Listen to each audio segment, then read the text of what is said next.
So we're going to begin. This is Nancy Lee. We're going to begin public comment. I just want to again thank the public, both that are here in the room and those that have been listening via our audio feed. I want to thank you for participating in our meeting. This is a very, very important part, as you well know, to this meeting each time we have it.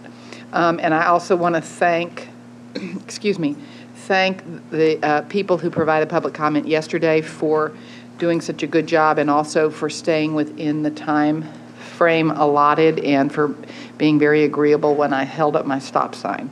So thank you very much on that. So I'm going to first call, and I'm not sure exactly how to pronounce this, but Barbara Catone, or it's probably Catone.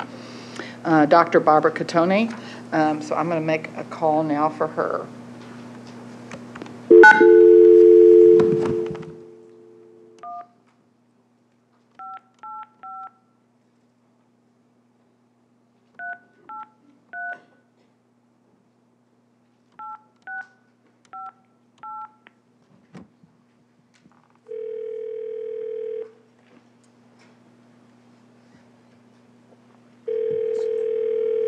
Hello?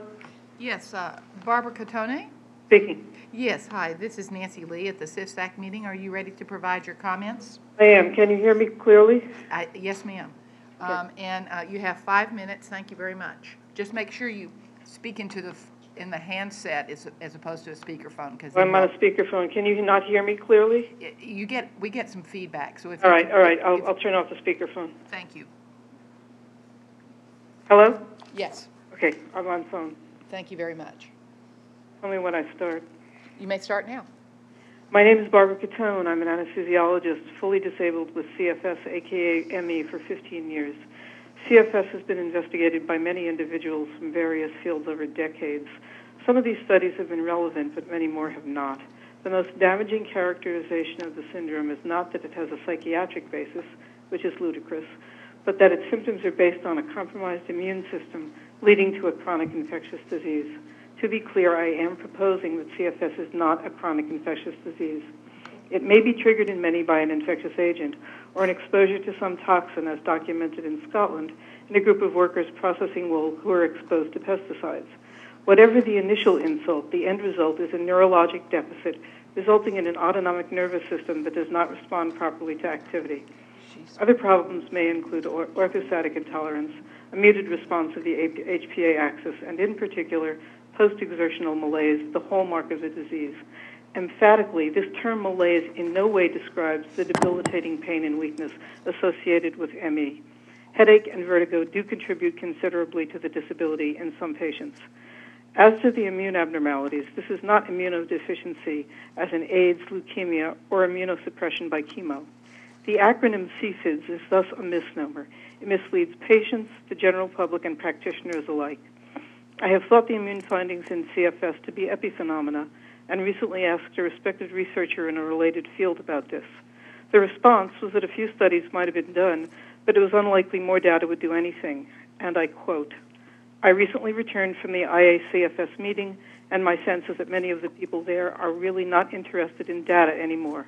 The whole CFS immune thing has become religion, and there's no better data to show that than how the XMRV story has played out."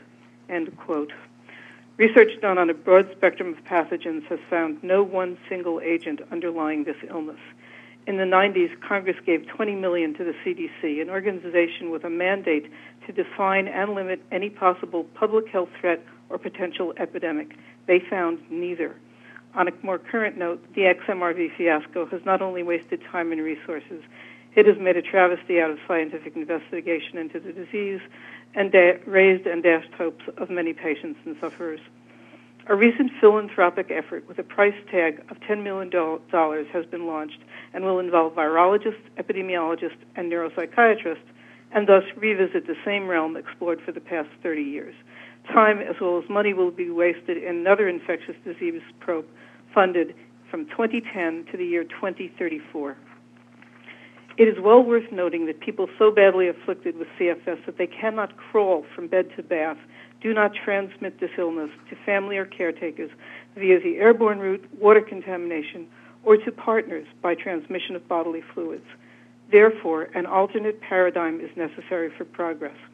Future research might be inspired by past papers published by the late Dr. David Streeton in the 90s, one characterizing CFS as a form of delayed orthostatic intolerance, and a second demonstrating a constricted blood volume in CFS patients. Current work by Dr. Julia Newton on the relationship between exercise-related autonomic dysfunction and a decrease in pH in striated and cardiac muscle should be given high priority, as should a study at Georgetown by Dr. James Baranuk delineating cohorts of abnormal proteins in the cerebrospinal fluid of patients. This latter study may aid in correlating symptoms with the underlying pathophysiology and classifying subgroups. The difference in funding for these projects and those I cited earlier in my testimony is exponential. The deletion of ME from ICD coding, supplanting it with CFS, would have devastating consequences. Keeping the term myalgic encephalitis in the forefront is key. CFS should be classified separately or subordinately. Paramount to the future of an understanding and treatment of CFS is emphasizing the primacy of a neurologic basis of the disease. This will give those doing the most promising research a chance to gain some desperately needed traction and be funded as they should. Thank you for your time and patience. Thank you, Dr. Catone. You are welcome. And please, I'm not kidding. It's a serious illness. I'm sorry. Yep. We're now going to call Denise Lopez Majano.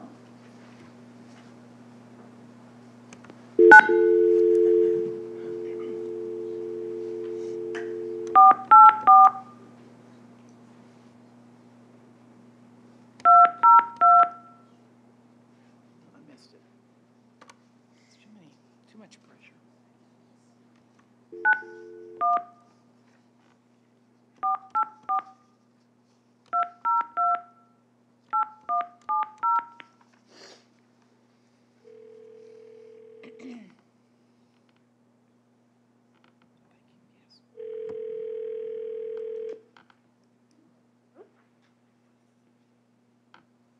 Hello? Yes, is this Denise Lopez Majano? Yes, it is. Yes, this is Nancy Lee at the CIFSAC meeting. Are you ready to provide your testimony? Yes, good afternoon. Yes. Go ahead, you have 5 minutes. Thank you very much. First, my thanks to Mary Dimmick for representing me here. My sons are too disabled by ME/CFS to attend more than one day of the CIFSAC, and we were here in person yesterday. Drs. Snell, Primus, and Jason, it is very difficult to imagine that you won't be on the committee at the next meeting. Thank you so very much for all that you have done during your tenure on the CIFSAC. Dr. Snell, do I have your permission to ask questions during my presentation today? Certainly, as long as you don't go over the 5 minutes. I will do my best. My goal in speaking with you all today is to get things done. Today, November 9th, 2011. Number one, some of the most knowledgeable ME/CFS experts in the world published the International Consensus Criteria for ME in October of this year. Use it. Granted, it is a working case definition, but if we all use it, we will all be on the same page, using the same definition, identifying the same patients. Doing so is foundational to funding, research, and education. All those who agree to requiring the use of this definition, say aye and raise your hands. Dr. Dimitrikov, I cannot see how many people have agreed. Please tell me how many have agreed. I don't see any that have agreed right now. I wish that weren't the case. I'll go on. Number two, the CIFSAC should require that CDC and NIH, in fact all of DHHS, submit all materials related to ME/CFS to this committee for its review. Case in point, the ARC National Guideline from 2006 on the management of chronic fatigue syndrome specifically lists CBT and GET under interventions and practices. Shiver. And uses as its bibliographic source a UK NHS Plus document. Excuse me? This is unconscionable. You are the ME/CFS experts on this disease for all of DHHS. The CIFSAC is the only entity qualified to review all material and site content related to ME/CFS for DHHS functions. Let us know how we can help affect this change ASAP. Number 3, the CIFSAC has a wealth of scientific knowledge about ME/CFS amongst most of its members. Patient advocates also have a wealth of knowledge about life with ME/CFS. Given the financial considerations that have precluded even real-time live stream participation by disabled people in this meeting, it is imperative that you avail yourselves of the expertise of advocates in an ongoing manner. Some ways to do so. First, in May of 2011, the CIFSAC recommended a DHHS workshop to create a more efficient and fair disability assessment process to benefit patients and adjudicators alike. We have implemented a survey about SSDI and SSI that will provide very useful information for this workshop. Our extensive knowledge about unique disability issues regarding young people with ME/CFS will also be of benefit for this. Second, partner with patient advocates, as was similarly done with the ICD-MCS proposal, to consolidate CIFSAC recommendations. Dr. Lee, we will be following up with you on this next week. Third, avail yourselves of our expertise to help prepare the presentation CIFSAC members will make at the 2012 Department of Education Conference regarding the impact of ME/CFS on academic careers. Dr. Klimas, we will follow up with you next week about this. Number 4, portions of the CIFSAC charter must be amended today.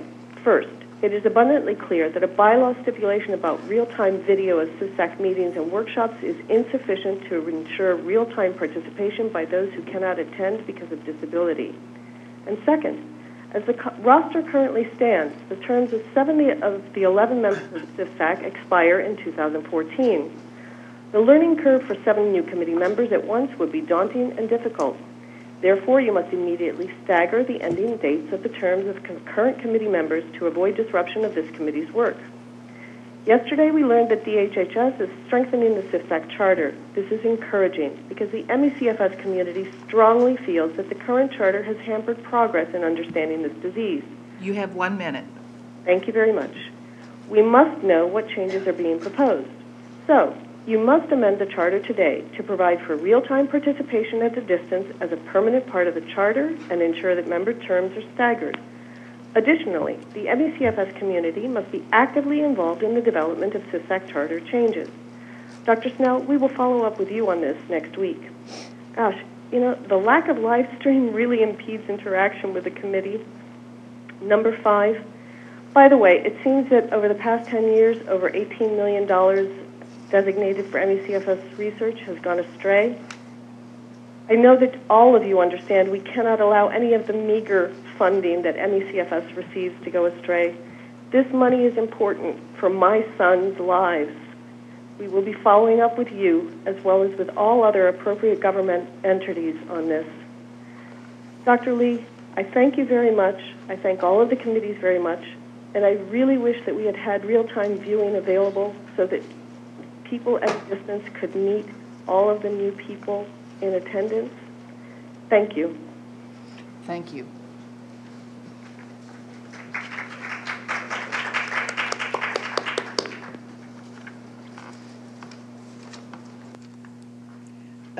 Now I'm going to call Charlotte. Thank you. Now I'm going to call Charlotte Von Salas.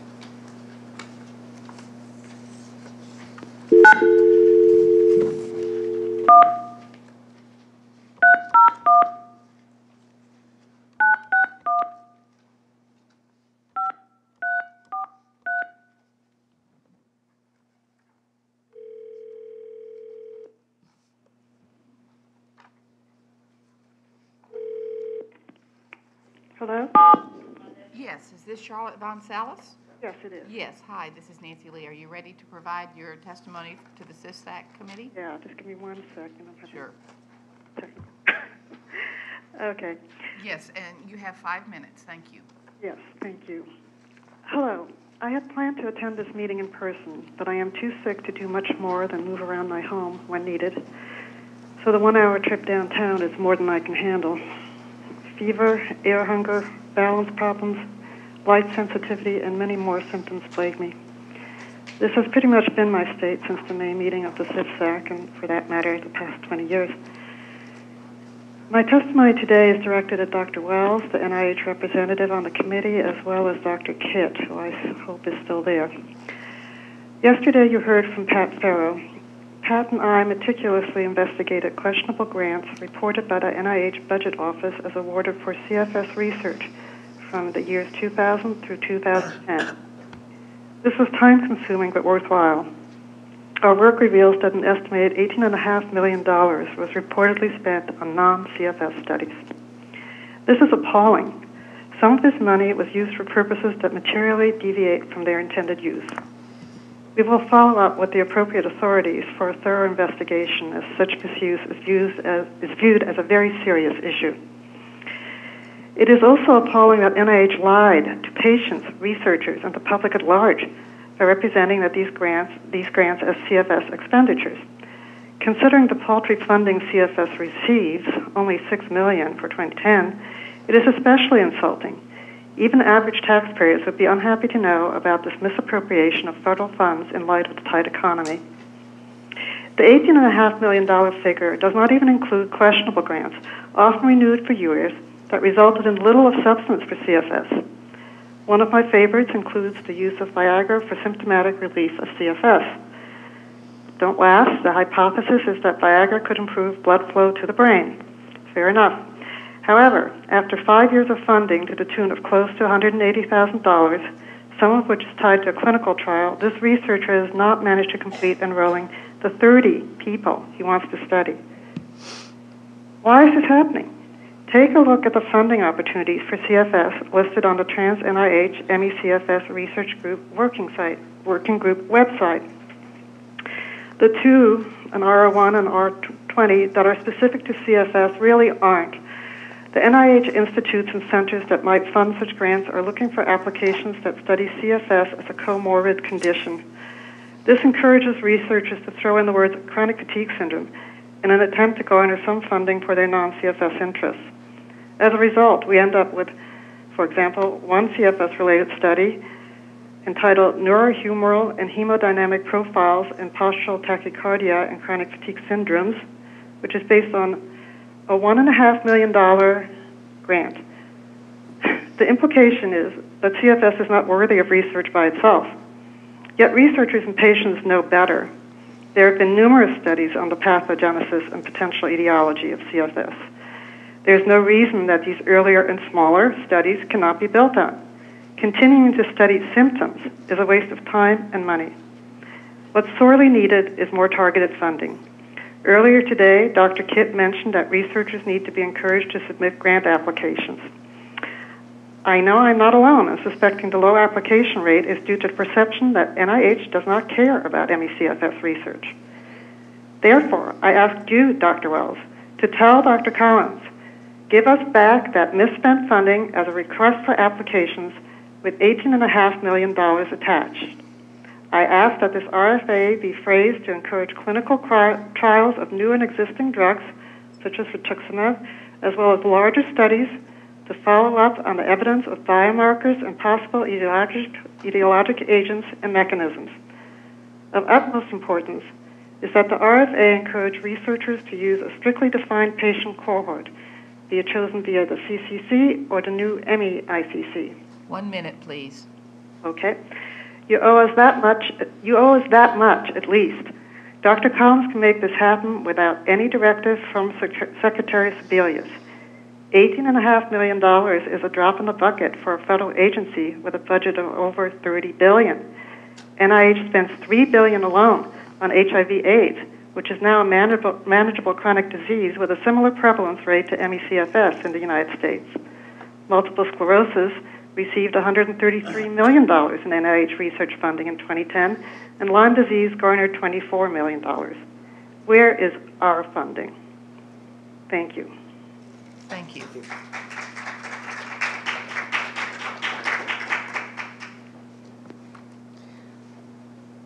Now we have a presentation by Joseph Lanson.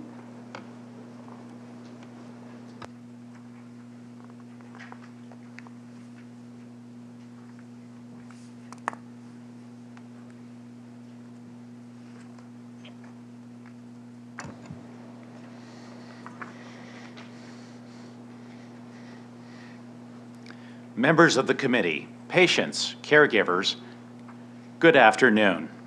My name is Dr. Neil Ander Thal. I'm the Public Affairs Director for the Cave Doctors of America, an affiliate of the International Cave Doctors, the oldest medical association on the planet.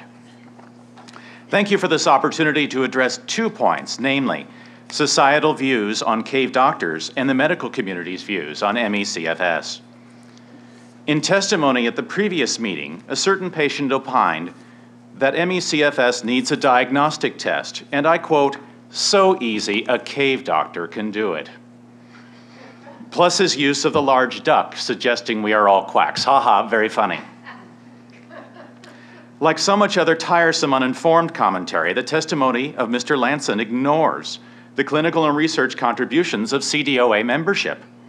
For example, medical professionals everywhere are switching back to tablet computers for records access, such as the iPad. Well, we cave doctors pioneered the use of tablets in medical records shortly after we discovered clay.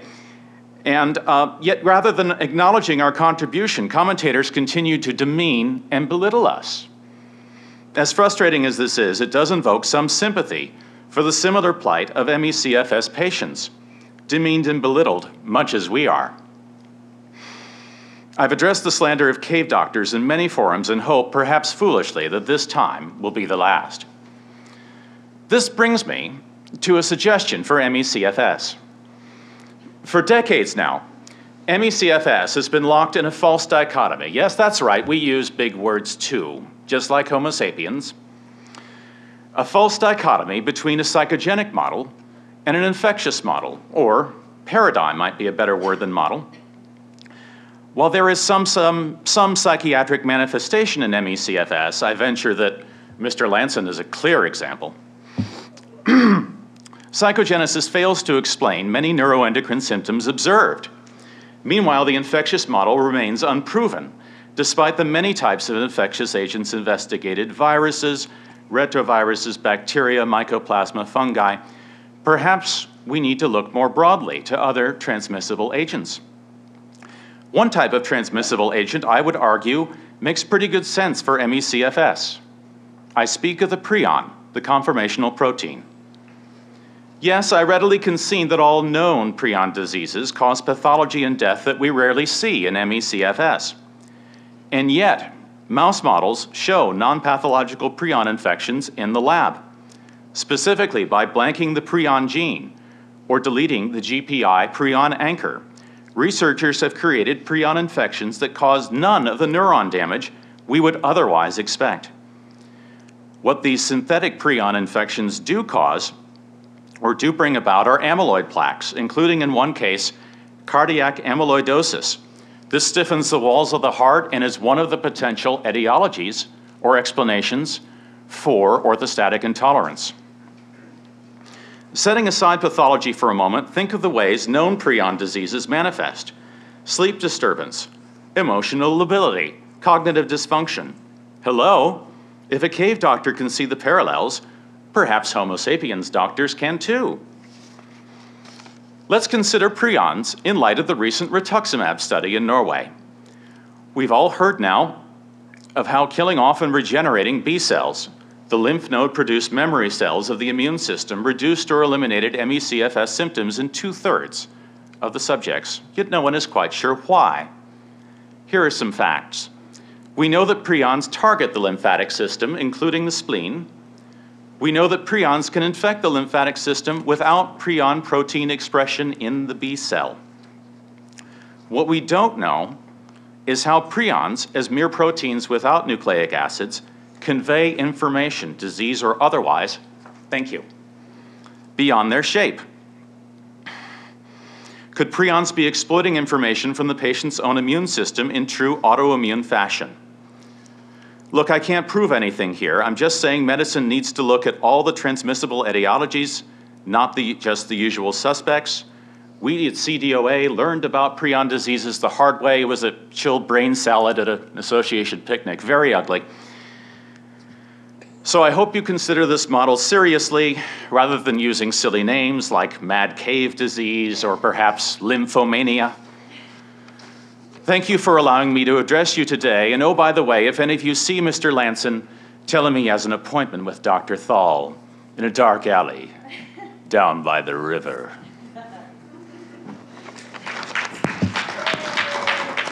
Thank you. Our next speaker is Dr. Joan Grobstein. You have 5 minutes.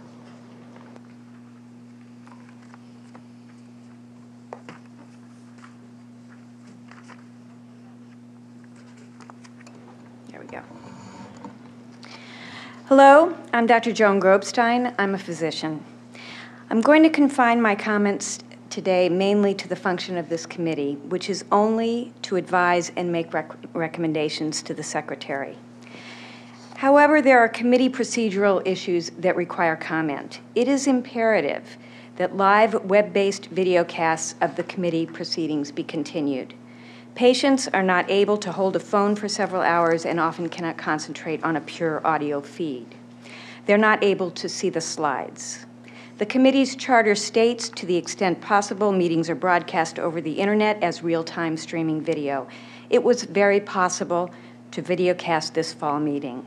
It should have been videocasted. Failing to videocast violates the committee's charter. Audio broadcasting is not an adequate accommodation for the disabilities of this patient population. It is also important to make the procedures for public testimony transparent and consistent. The Federal Register notice of this meeting states that time slots for public comment will be available on a first-come, first-served basis. After the notice, procedures seemed to change. Priority was initially given to people who have not testified before. Many patients have acquired considerable expertise over their years of testifying. Their experienced voices should be valued and heard. Turning to the important function of this committee, these are the recommendations that are critically needed now. Please note that all recommendations have time deadlines. 1, given the success of rituximab for the treatment of severe ME in a small Norwegian study, the NIH should issue an RFA for projects to elucidate the role of B cells in ME. An additional RFA should be issued for projects studying the mechanisms involved in post-exertional malaise, orthostasis, and oxidative stress in ME, including possible viral or retroviral associations and potential therapeutic options. The rapid government response to XMRV has already been mentioned at this meeting. We need a similarly rapid response to other important new developments. According to investigations done by Pat Farrow and Charlotte Von Salas that we just heard from, money that was allocated to ME/CFS research in the past appears to have been used for research that was not related to ME. This money should be traced and redirected to the above promising avenues for further ME research. 2, many citizens have testified about the gross inaccuracy of the CDC website and the real-world consequences of that inaccuracy. The misinformation on the website causes harm to patients. The CDC website must be revised in a very timely manner. It is continuing to cause harm. It should be revised within 30 to 60 days. 3, this committee has already recommended rejecting the so-called empiric definition of CFS. This was done in 2009. It should also reject the further use of the inexact Fukuda criteria and endorse the revised Canadian consensus definition of 2010. The CDC must stop all research using the empiric definition as of tomorrow.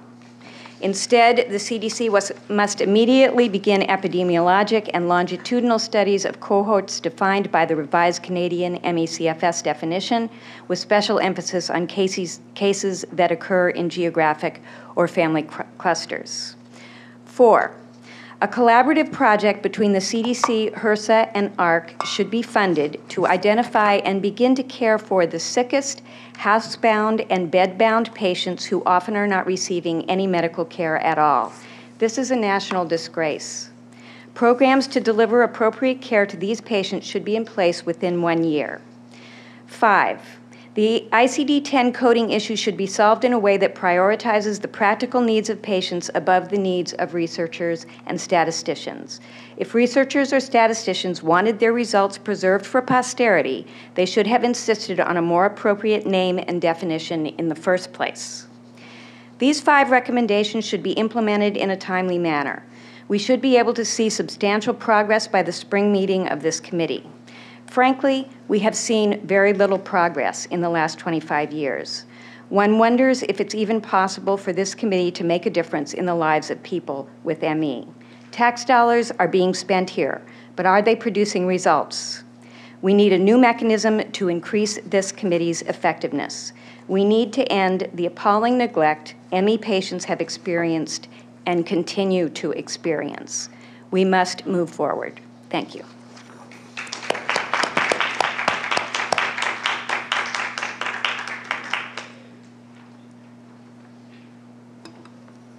Now we're going to have testimony by Mike Munoz, and I understand Marley Silverman is going to provide that testimony.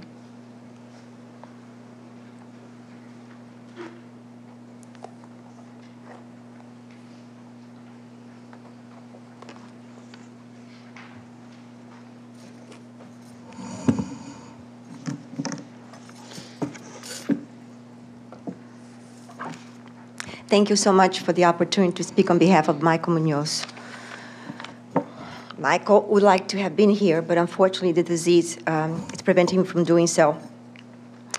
I am Executive Director of the Rocky Mountain CFS ME and FM Association, and on the steering committee for the Coalition for ME CFS. The coalition made the proposal to NCHS to have CFS restored to G93.3 as it is in the World Health Organization's ICD-10. The Coalition for ME CFS has 9 members organizations. For years, the CFSAC and other experts in the U.S. noted that the classification in the ICD clinical manuals in the U.S. should be restored to match the WHO ICD-10. Commonly, a medical professional makes such proposals. However, despite the CFSAC recommendations in 2004 and 2005, and this year that it should be done, no one had taken the initiative to make a proposal. Therefore, the Coalition for ME CFS stepped up and presented a scientific proposal with the assistance of scientists. Since the coalition made the proposal in harmony with the CFSAC recommendations, your recommendation, we thought it odd, and we were troubled that we were not granted sometime on the morning of November 8th, when this committee was discussing the issue. I was put on a waiting list, but I was thankful to have the opportunity now to address some issues. First, I want to make clear that CFS is already classified in the index area of WHO ICD-10 under G93.3. We and you are not asking for something new or different. Quite the contrary. We want to get the U.S. to come in line with the rest of the world. The world is an international community, and CFS is an international disease. And is this disease somehow different in the U.S. and the rest of the world? Of course not. So why should the classification of it be different in the U.S.? The coalition includes organizations that have existed at least 10 years, and other organizations that have been in existence longer have informed us that they will be sending letters of support of Coalition Option 1. Second, having CFS listed under chronic fatigue unspecified erroneously indicates little is known about this disease. Having CFS coded the same as ME, as the rest of the world does, indicates CFS is a neurological disease with muscular pain and inflammation in the brain or spinal cord. Studies show this isn't the case with CFS cohorts. Also, research now recognizes the CFS of the U.S. is ME in other countries, as many studies refer to this disease using both terms. We must end the multiple names based on national preference and multiple criteria that impede research progress. By accurately showing what has been labeled as CFS in the U.S. is actually the ME of Europe, and recognize that ME research applies to those with CFS diagnosis, and CFS research applies to those with ME diagnosis, will advance scientific and clinical understanding of the disease. and we must distinguish and eliminate from our cohorts those who have chronic fatigue unspecified. Let's get this disease less complicated and make progress toward having one aim, one definition. Coalition option 1 does that, and CHS option 2 does not. Third, the promise that NCHS gave for separating CFS from ME and PVFS is that CFS does not have a viral trigger. As you all know, and research has shown, this is incorrect. CFS often, in fact, in majority of the cases, has a viral trigger. Even the CDC acknowledges that. Fourth, to all those, including myself, who do not like the definitions for CFS and do not like the term, note that as long as it has its own diagnostic code, it will continue to exist as a separate illness. However, if you want CFS and its criteria to disappear, then you have to indicate it is actually ME they have. By putting CFS in the code with ME, you show that. We want to make the term CFS obsolete. That will not happen as long as it has a separate diagnostic code. Fifth, the coalition is very concerned and strongly discourages NCHS option 2 because it makes ME and PVFS get a new label of other chronic fatigue syndromes. I don't even have to explain why this is a huge problem. 6, the coalition option 1 is in line with the National Institutes of Health that now refer to disease as ME-CFS. It is in line with the very popular Canadian consensus criteria, which has a strict criteria for the one disease that it labels as ME-CFS. It is also in line with the international consensus criteria that says in the first sentence, myalgic encephalomyelitis, also referred to in the literature as chronic fatigue syndrome, is a complex disease involving profound dysregulation of the central nervous system. Notice one disease, 2 terms, is dysregulation of the central nervous system.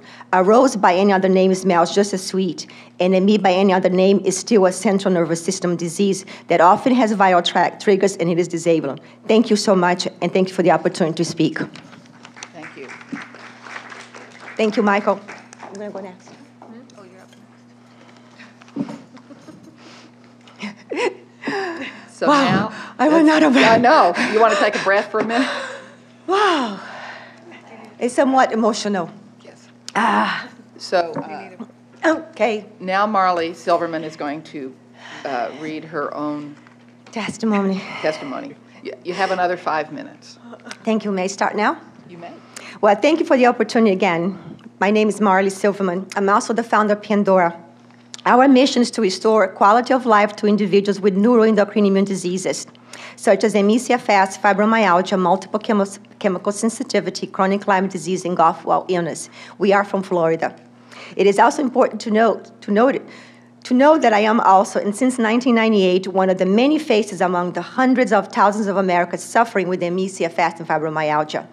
Since this devastating diagnosis, my life has indeed changed considerably, and with it, I have suffered the same humiliations, challenges, and hardships that sadly patients experience with the devastating diagnosis with the illness. We want to acknowledge the following.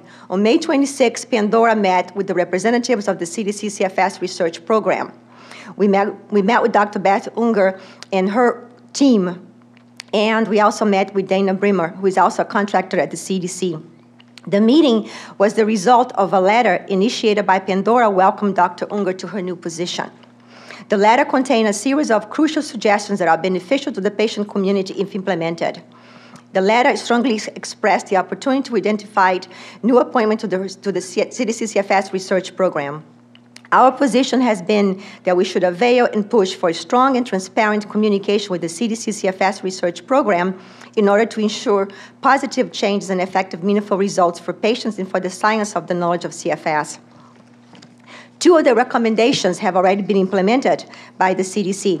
One is the ongoing communications with patient advocacy organizations, and the other is the granting of contracts to physician researchers in the field of ME-CFS. These are indeed good and progressive steps to advance the science in the field of ME-CFS. We are grateful to Dr. Unger for this meeting. We are also pleased to hear Dr. Unger using the term CFS-ME during her presentation at the last 2011 ACFS-ME conference in Ottawa. We also acknowledge that she has publicly clarified that the CFS CDC program uses the 1994 Fukuda definition instead of the 2003 Reeves empirical definition. During our meeting, we went over several items. The major ones and the major concerns were the revision of the overall scientific material on the CDC CFS website, which should have a bibliography representative of the whole literature, not simply what the CDC researches.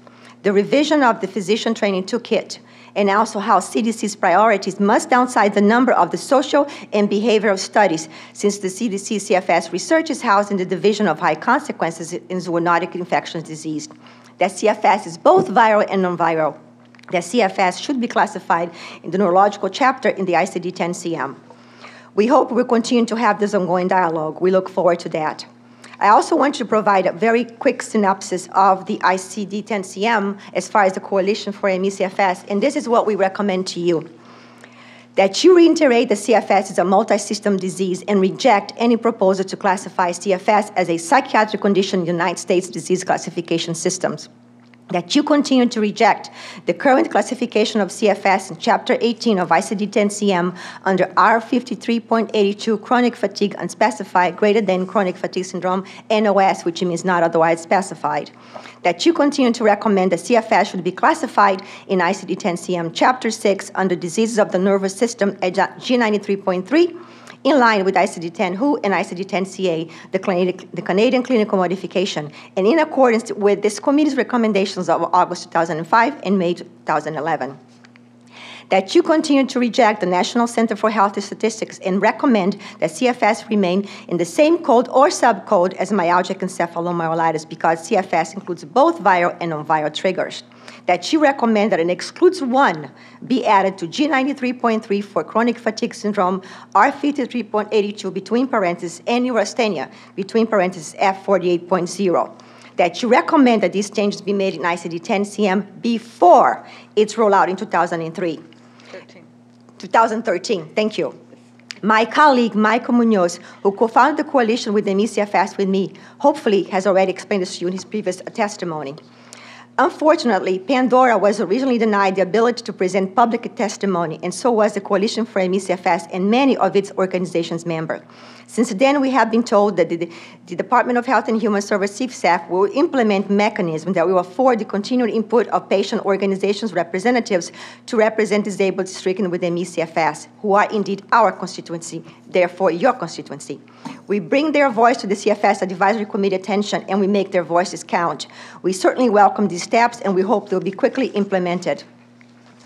On the issue of ICD-10-CM, we also wanted to reiterate that the coalition proposal is not an advocacy initiative, but a long overdue scientific process that has been documented by this distinguished committee several times. We also believe that because of lack of resources, demands, and gargantua challenges that exist within our scientific community, this proposal was never initiated by any of the professional in our medical community. That needs to be changed. IACFS-ME needs to take a very forward process on this. We also would like to recommend again that this committee establishes a business or strategic plan in place without necessarily waiting for a new charter or bylaws to be in place.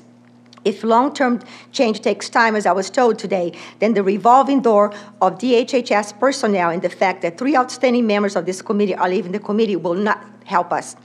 That in the any proposed new bylaws, you look at the model of the current FACA for Autism, a committee sponsored by the NIH. In that FACA, the bylaws afford greater patient involvement, and there are strategical subcommittees and panels for patient communication, and also tracking of the committee progress, and even an annual report to Congress, all embedded in this FACA. Thank you so much for your opportunity, and I do appreciate the time. Thank you. That is all. Oh, I'm sorry, yes. There's so much writing, if not so much writing. I'm just a little nonplussed. We have our final public comment is from Martina Nicholson. Ms. Nicholson? And you have 5 minutes. Okay. Thanks. All right. How does this work? How does this work? Okay. All right, so first I want to thank the committee for, as well as companies and organizations trying to find the etiology and, for this syndrome as well as increasing awareness, funding, and research. Can you speak into the mic? Okay. It's been a long, rough 6 years for me. I have ME.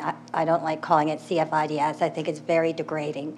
And I think that's one reason why we don't get the respect we deserve from physicians and research communities. I lost my career in pharmaceutical marketing and research due to this, and now I'm stuck being supported by Social Security Disability, which I welcome, but it doesn't support me with all the medical costs, so my parents who are in their late 70s have to support me. So when they leave, I don't know who is going to take care of me. And then I just want my life back, and the only way to do it is stand up and myself and fight in a positive, productive manner. I think we need to all come together and find a solution. This committee with the CFID experts repeatedly asked for centers of excellence and all other different recommendations that the NIH and CDC repeatedly undermines them, I think. Therefore, I don't see how we're going to move forward when you're asking these experts. I would think they would be pulling their hair out. We're doing little things, and I really appreciate it, but I think we really need to look at this disease more seriously. I'm losing my adulthood, but I had a childhood. We have children going through this. If they're going through what I'm doing and they're not strong, they're not going to make it. And then we need media action, because I think it's been quiet. A lot of people are dying from suicide, complications from the medication you're treating symptoms. I'm on Adderall and all this stuff. I know I'm going to have cardiovascular disease. So basically, the list. If you're going to do more than 15 years, I don't know how people are still living, because I think, a bad case, and I just pretend and act every day that I'm good, and I'm not. So we need to really evaluate the funding. The NIH supports underage drinking and prevention for $155 million, roughly. We get $6 million. And basically, the prevalence of other ones get, West Nile gets much more than us. ADD and methamphetamines get over like 66 million.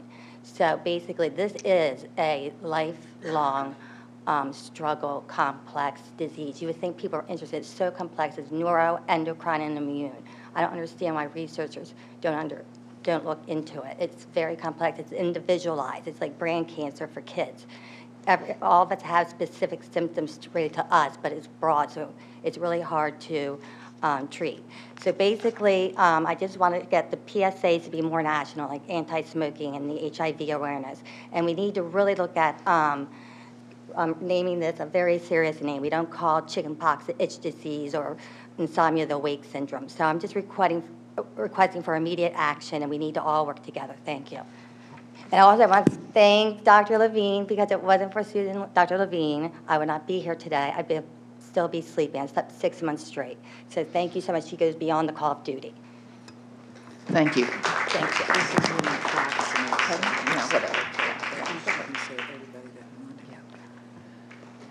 Let me just say one thing. That was our last speaker, and I just want to give you an update.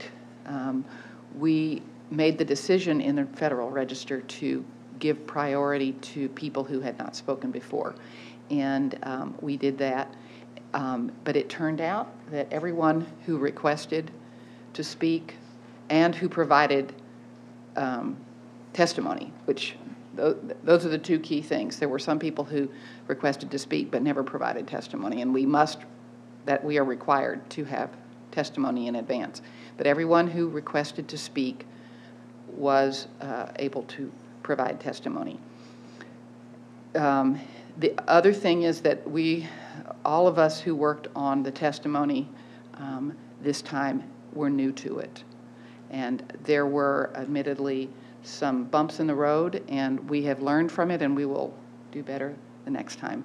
I am still personally committed to making sure that as many people are able to speak as they can, and that if somebody has not spoken before, that they have that opportunity if they make that request, as we have asked. So I just wanted to give you that update. Thank you. Go ahead. Thank you, Nancy. Just to let you know, I'm going to formally suspend the break this afternoon, so if you do need to take a break, you're on your own. And we're going to move to an item that was rescheduled from this morning, so I'm going to hand over to Dr. Leonard Jason, who's going to introduce the topic of minimum elements for papers. While he's getting to the seat, I should comment that Dr. Jason took the lead on this challenging project, which required organizing a significantly large group of academics, and a task that is not insignificant on its own. So he should be commended for everything he's done in respect to this project. Thank you, Chris. I'll try to go as quickly as I can. The people who are up on the screen are the ones who have participated in working on this document. I won't go through all the names, but you can see them up there. It's quite a list. Many of them, of course, are members of this particular committee. The problem we confront is that there's variability in CFS research. This was highlighted at the NIH's 2011 State of the Knowledge CFS meeting. This prompted researchers to consider the critical information that should be included in CFS research published reports. We're dealing with difficulties comparing data collected in different laboratories. There's variability in basic information regarding descriptions of, for example, sampling methods, patient characteristics, and clinical assessments. Currently, there's limited clinical and laboratory information presented in CFS scientific articles that are published.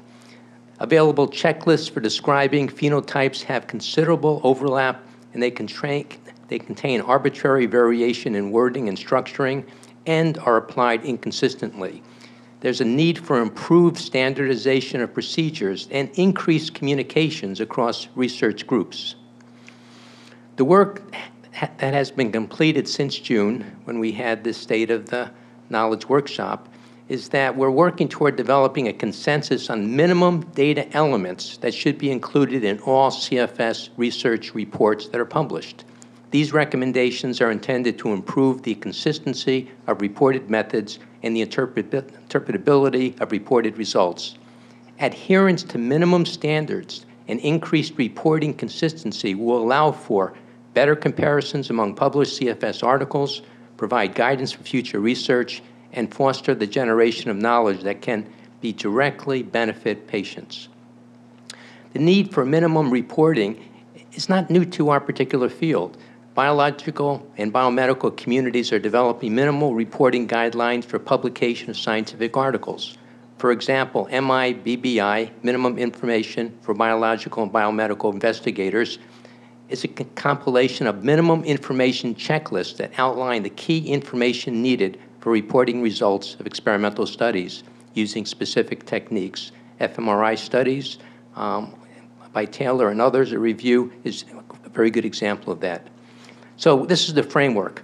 Our work will provide a framework for improving the consistency of what is reported in CFS research articles. It will hopefully ensure that appropriate scientific standards are met. We will suggest validated instruments and procedures that could help build consensus with respect to research methods reported in journals. We believe that there are certain essential elements. We recommend that as many of the following test criteria as possible be included in order to better define and standardize patient populations between studies. Domains that should be reported in all articles involving CFS and ME samples are labeled essential elements. Now, as we all know, there's many different case definitions. We've talked about this before, from the London to the Carruthers criteria, 2011, MEICC, what it's called, to the Canadian criteria, to the Fukuda, to the Reeves revision of the Fukuda criteria called the empiric criteria.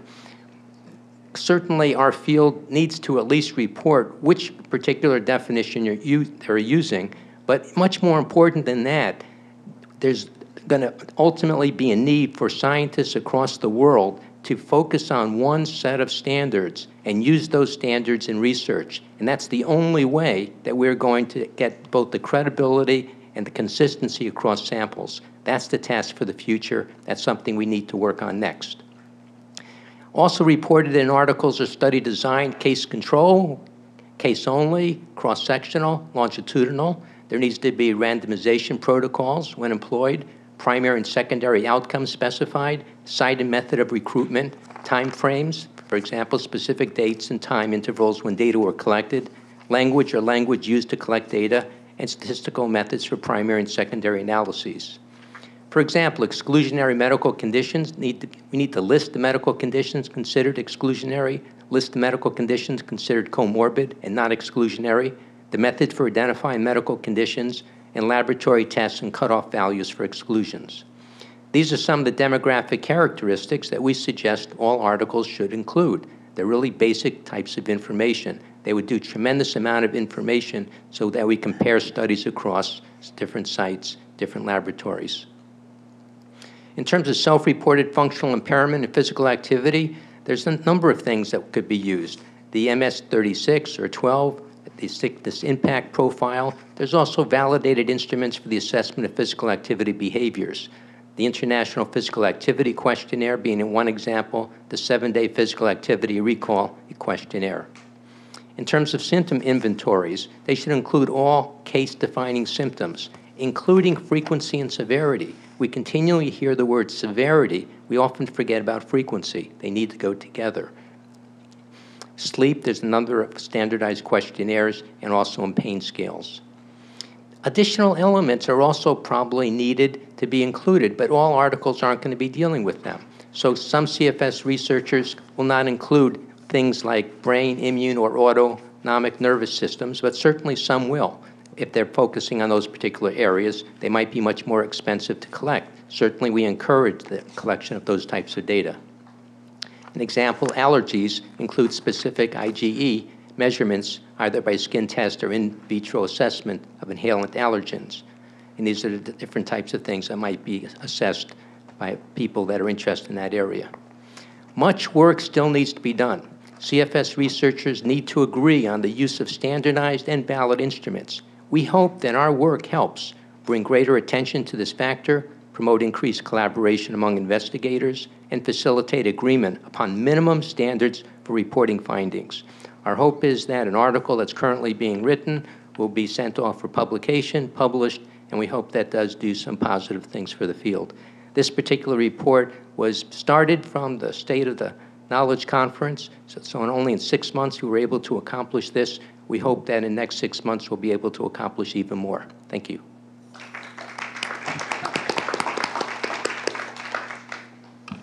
Thank you, Lenny. Does anybody have any questions for Dr. Jason? Will this impact, how does this impact people with Nancy Klimas, Miami, sorry. Not Lenny Jason from DePaul. Lenny, is the, for ongoing work that uses a multitude of instruments, maybe not one on that list, how do you suggest researchers adapt or change, or what do you do with studies that are midway or long-term 20-year evaluations, that type of thing? We certainly think that those investigators should continue publishing those articles. Again, one of the things that is also going on in tandem with this is another effort that's looking at domains of functioning and specific tests within those domains. I think once that effort is done so that we can actually indicate what we think are the best validated and reliable instruments, we think that will just help a next generation of investigators begin coming together. We think things like REDCap, which Jordan and yourself have been very active on, is also going to push things forward. We think PROMIS is another really interesting instrument that has been funded by NIH, and over the last 5-6 years, David Williams and others have been using to do item response theory, where, for example, things like pain and fatigue and sleep, you can actually ask a set of items, but you don't have to ask all the items because only a certain number are needed to basically be able to tap that particular domain. So we think there's all types of incredible advances that are going on in the field, and what we want to do is encourage people to get aboard those advances. Those folks who haven't started doing this type of stuff, we think will probably begin to merge toward this. Dane Cook. Dane Cook. Just to add on, and it goes beyond the instruments. It's the detail of the reported methods. Even in some of the some of the best research that's going on, the methods lack the deep detail for replication and extension. And so hopefully this article will, when and if it gets published, will go a long ways towards people paying more attention to what they report to other researchers of what they did in their science.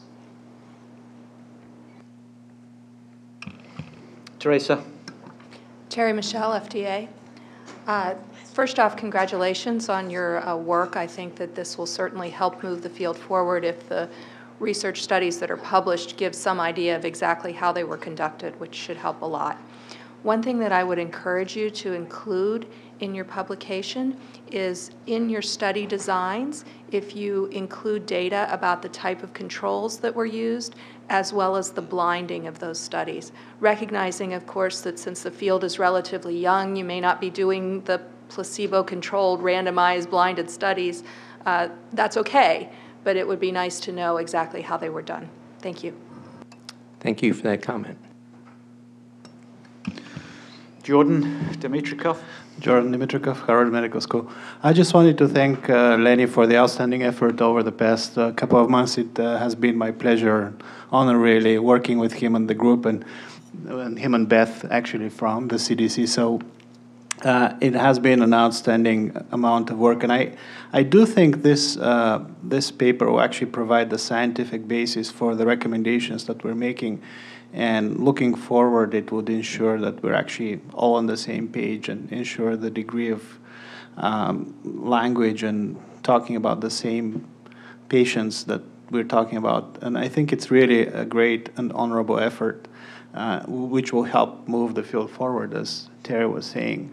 And I think that even looking beyond that, it will probably provide us with more tools and a better structure for trying to target the right treatment to the right patient, as long as we know what patient population we're looking at. So thank you. Thank you, Jordan. Again, just mentioning, this is really just the first step. There's multiple other steps that need to occur if we're going to kind of move the field forward. But we've got to start somewhere, and sometimes taking small steps is really the place to start. And Vincent. And Vincent Mayo. So great effort to put together a foundational paper. Are you, is information from this paper informing the research that the CDC has now funded in the three big clinical groups? I think these are independent efforts, but ultimately, since there's some overlap in some of the individuals, that one project might help inform the other project. I think there's a number of efforts that are currently ongoing, and the hope is that there will be dialogue among these different groups so that we can all learn from each other and continue improving our practice. So thank you for that answer. One more question. How are you assessing your instruments, the recommendations that you're making? For example, the questionnaires that you recommend for fatigue or the questionnaires that you recommend for autonomic symptoms, how are you assessing those instruments? There's actually a separate team that is actually working on domains of functioning. Right. And there are experts in those different domains that are making recommendations. For example, Cindy Bateman came up with a recommendation for pain instruments as well as in the PROMIS data set. And what we're trying to now decide on, and this is, again, another group of people, which particular ones we want to recommend. Ultimately, the things that get recommended, we'll try to somehow work with REDCap and get those things onto a system so that investigators around the world can use them. Thank you. Beth Unger, CDC. I just wanted to follow up on your question about the instruments, and Dane also mentioned it as well. We did not try to reach consensus or recommendations on instruments, just like the recommendations for how you report a microarray system doesn't say what microarray you have to use or how you extract your RNA, but it says you have to say how you extracted your RNA. So we're just saying you need to measure function in some way, and these are some current options. We did not feel we could reach consensus on what the best instruments are at this point, just saying that these are the things an investigator really should provide an estimate of how they measured it. And Lenny's right, there's a separate group that's trying to come to consensus about what the best instruments to recommend are. And even then, it won't be absolute, but there are criteria that are being used to actually evaluate those instruments in terms of making the recommendations. So this is just a first step. This is what you have to measure with some suggestions of how it's been measured in the past. Nancy Lee. Yes, I think many of us had never heard of the ICF until this morning. And so if that is relevant to the paper, and I haven't read the paper, but it might be worth adding that to the paper if it is so relevant, just to let others know that there is a standard way to collect information on disability. Thank you.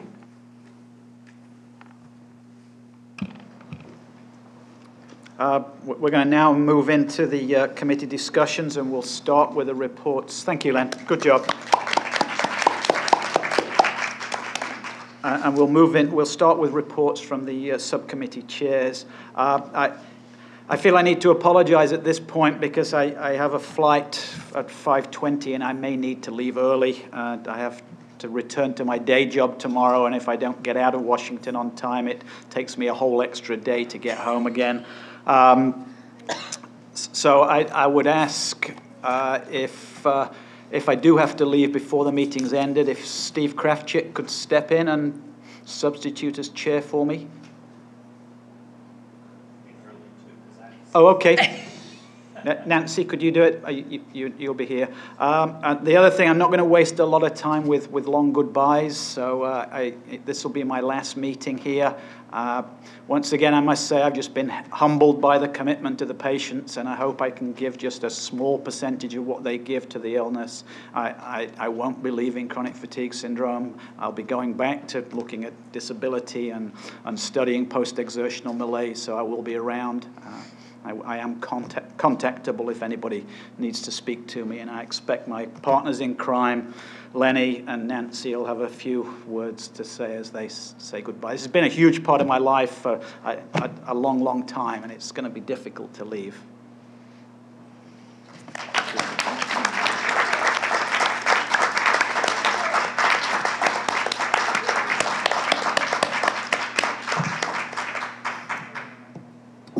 Eileen had one comment. I probably should cut that off at the pass. But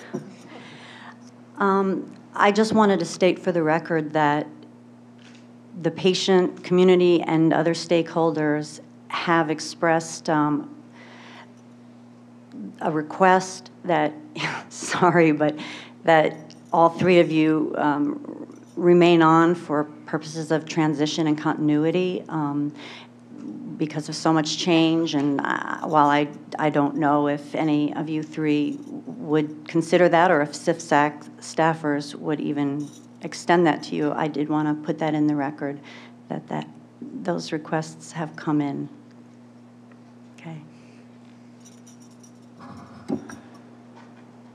I think we were already extended a year, and it was in part so that there would be a staggering of people going on and off the committee. Right now, you have everyone else going off in 14, everyone else going off in 14. So you need to get some of us on an off-kilter cycle.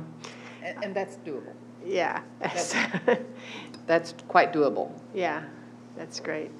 Anyway, I'm also do my thank you very much. I've been, poor Eileen, I've been turfing responsibility for the subcommittee that I chair to Eileen rather heavily the last 6 months, and she's amazing. She's going to do a fabulous job.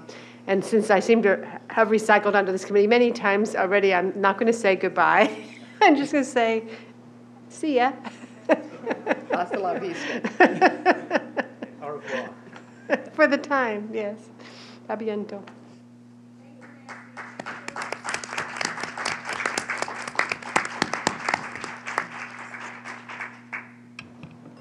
Lenny, did you want to say a few words? I'm sorry, I'm not capable of saying a few words. I'm an academic. But if I had to say a few things, it is that there really have been some important things that have occurred over the last few years from the research subcommittee as well as the overall committee. And I think we need to be able to acknowledge that. We certainly have a lot of ways to go. Certainly I think you can sense that one of the missions of new leadership at the CDC, I think, has been very important for this committee. I think the research subcommittee and the rest of the committee feels good about those types of changes that are beginning. I think that Ron Glazer had, I think, some important influence in terms of the CFS Special Emphasis Panel in making real recommendations about the number of reviewers who had any CFS expertise. When he counted, 17% had ever published an article in the area. That did get into the record. The new people who are overseeing the CFS Special Emphasis Panel now have a panel just that has CFS proposals that go to it. And the people who are on that committee are better represented within the CFS community. So there's been some changes there that are important. Clearly, the ex officio officers throughout are just being more responsive and giving us information, when before we'd have to ask round after round for the same questions. We're now getting that information. There's no question that I think we've seen Nancy and Marty and Christine and others who have tremendous passion for this particular area work. A change in leadership with Vivian, with our new lead. I think there's also, again, a commitment and passion for this area.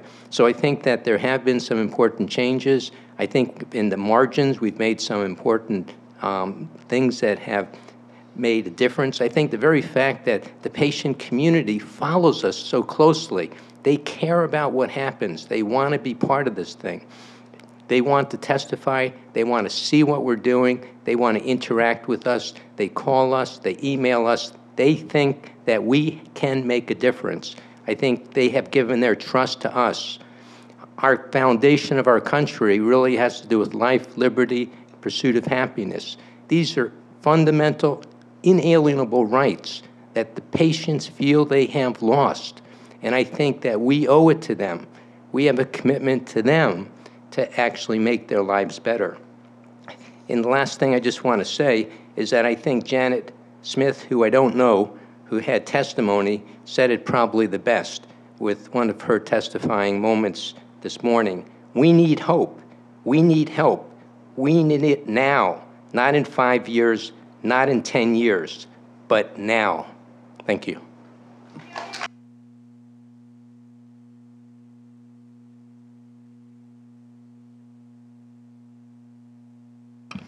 Back to business. Nancy, would you like to report and have...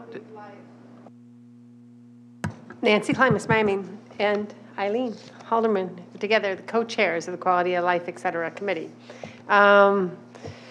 We talked about three rather broad areas, and if we could just split it up.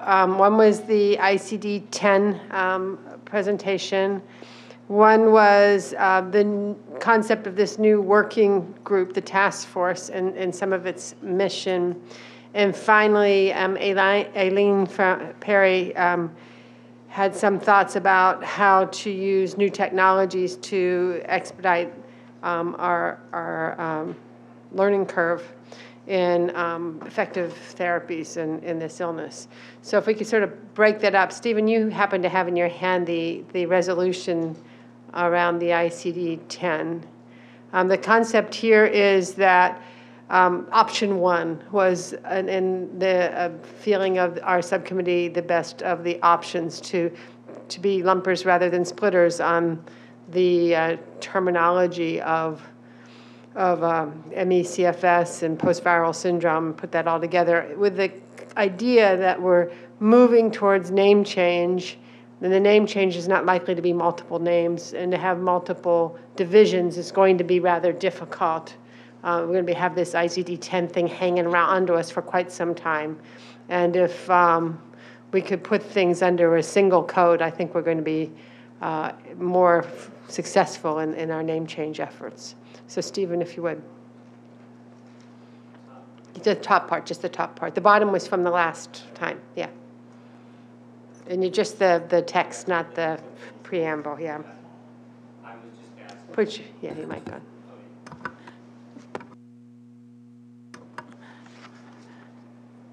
CFSAC considers CFS to be a multi-system disease and rejects any proposal to classify CFS as a psychiatric condition in the U.S. disease classification systems.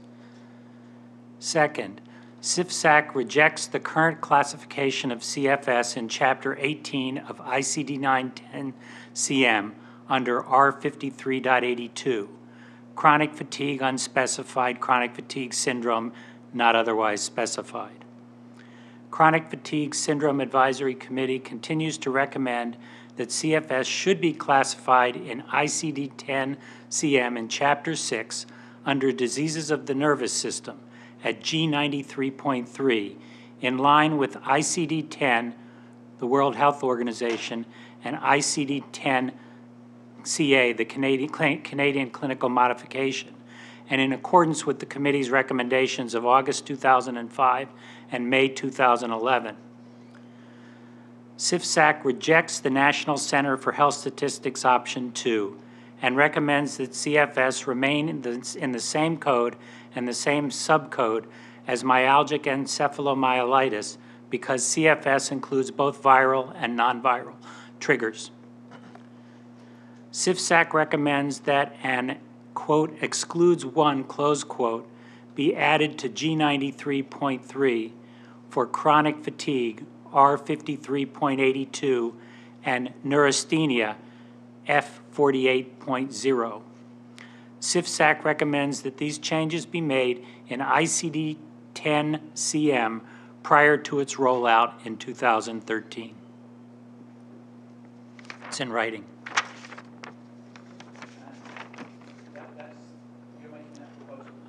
On behalf of our committee.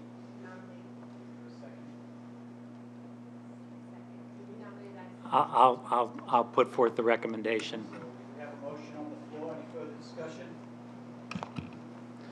Dr. Jason? I call the question. All those in favor? Against? Abstentions? Motion carries unanimously.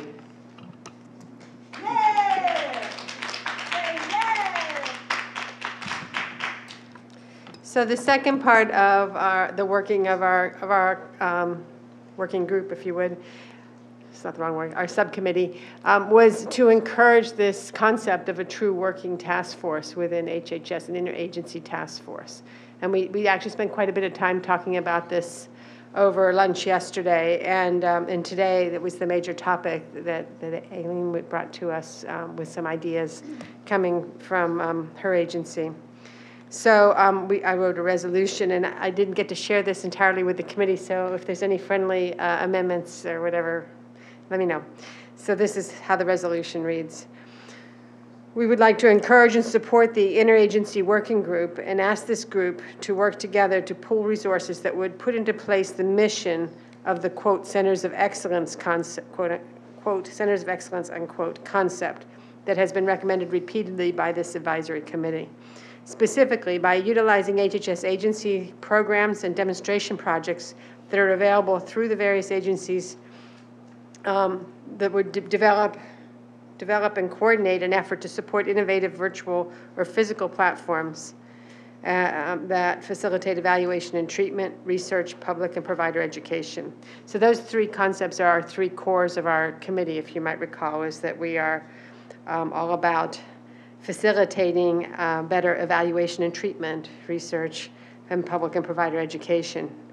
Outreach and access to underserved populations, including people who do not have access to expert care, should be a priority in this effort. So to give some background, this idea is that the Working Task Force needs a mission. And since, in all honesty, and in all my years of being on and off this committee, this Center of Excellence thing is all about getting access to health care to patients and to make more expert providers accessible out there. That one of our major reasons for wanting these centers was to have that and to integrate it into research platforms that would allow us to move the field forward. Aileen brought to us today a very interesting presentation from a member of her agency on how to use a center like that or an assessment platform like that to actually bring new knowledge to interventions, to make them to develop the evidence that we've been begging for so that we could have evidence-based intervention treatments, better understanding of evidence-based interventions. So the concept here then is that we charge your task force with a very clear mission which is to pull together these agencies and see what kind of resources are out there that would cobble together a program that would answer the needs of the patient population. I think we were talking about cobble. Steve Kravchik. I think we were also talking about when you say cobble together, it means find funds amidst a variety of different places to potentially have a couple centers of excellence start in the United States. Point of order.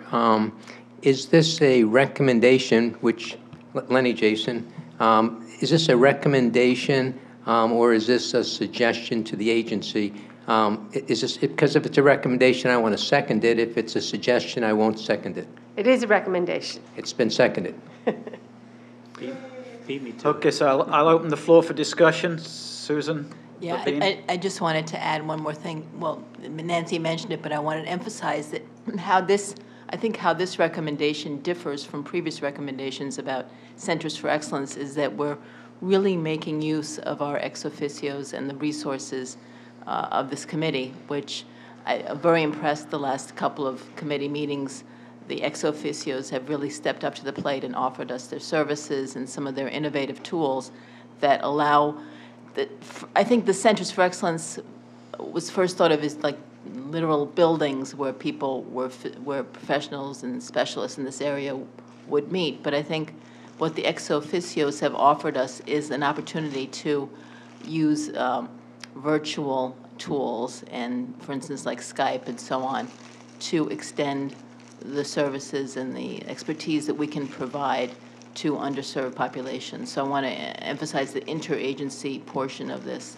I think is important for this Centers for Excellence recommendation to work. So my understanding of the recommendation is that we're recommending to the Secretary that she charge the agencies within HHS to essentially work together within the various structures to put together something that resembles a center of excellence, that is based upon that concept. Exactly. But with very innovative thinking, a center could be a virtual platform that we can all access, or it could be a place.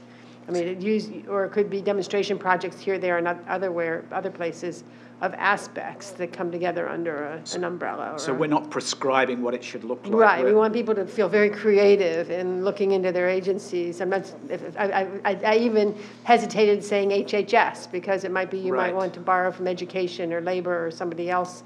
Possibilities of integrating with other agencies. And I didn't catch everything. Did it incorporate some mechanism for CIFSEC being involved in that process, or I'll add a line, because one thing we did talk about was how we might be involved, and offered as a committee, and I'm sure you would feel the same way, Chris, that we would be happy to come up to the task force meetings and offer expertise and motivation to move this forward. Good. Chris, one thing that was really impressive was hearing about the ECHO program that already exists and the model that was used with hepatitis C. And the thought was obvious that something like that could be extended. The question then became is who gives the ECHO to the primary providers? And the Centers of Excellence would be a way of coordinating those people. I think as just part of the discussion that there's a general consensus that this is a fantastic idea. I think the specific wording of it probably can be detailed maybe after this meeting, and we can kind of look at it and vote on it. But I think for this purposes right now, I see no objections to it. Probably a little clarification will probably happen as it gets written, but I'd like to call the question. Yeah, so I just wanted to get the concept clear that certainly we can wordsmith it. So and Nancy historically wanted a wordsmithed way, and just would check back with the original folks. So that worked out pretty well. I'm going to let y'all do the wordsmithing. Okay, so the question's been called. I hate to cut off discussion if people really have something important to say, but I think we've probably covered all the bases now. So. All those in favor? Against? Abstentions? Motion as not necessarily amended, but as cleaned up, is approved unanimously.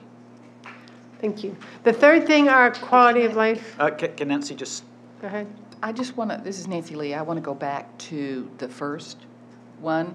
There is a deadline of November 18th that Donna Pickett is filing, and I think typically our recommendations to the secretary go to her in a bit longer time. The way it happens is that the chair writes up a letter, and that goes to the secretary.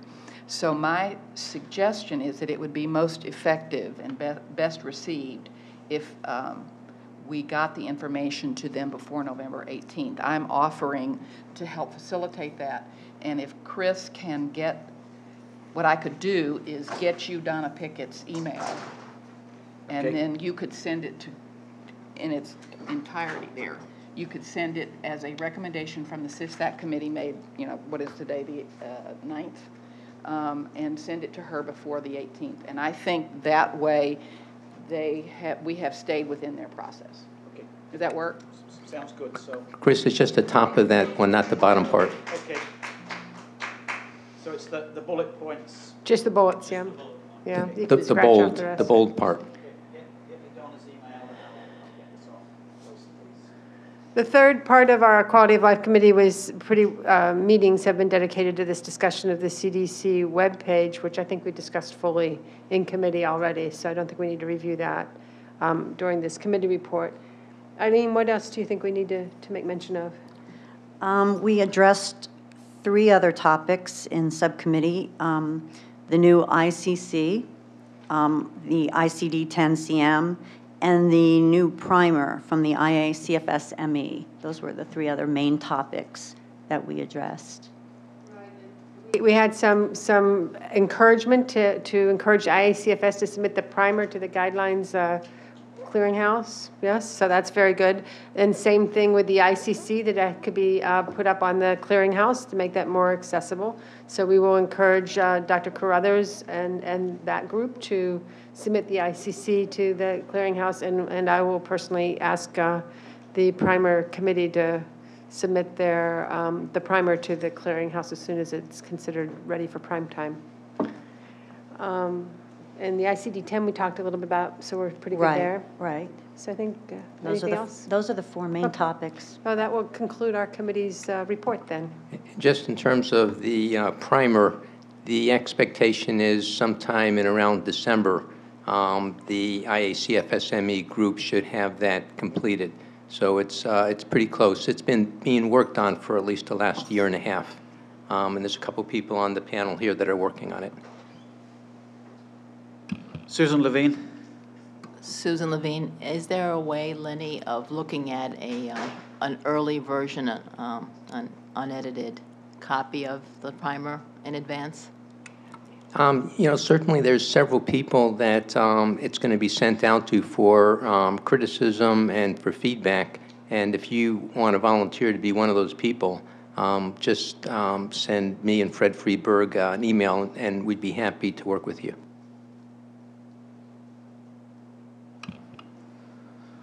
Okay, the research subcommittee. Okay. We might be able to get you out of here before your plane. We're just kind of, if I just call the question a couple more times, we're finished. Okay, we're doing it.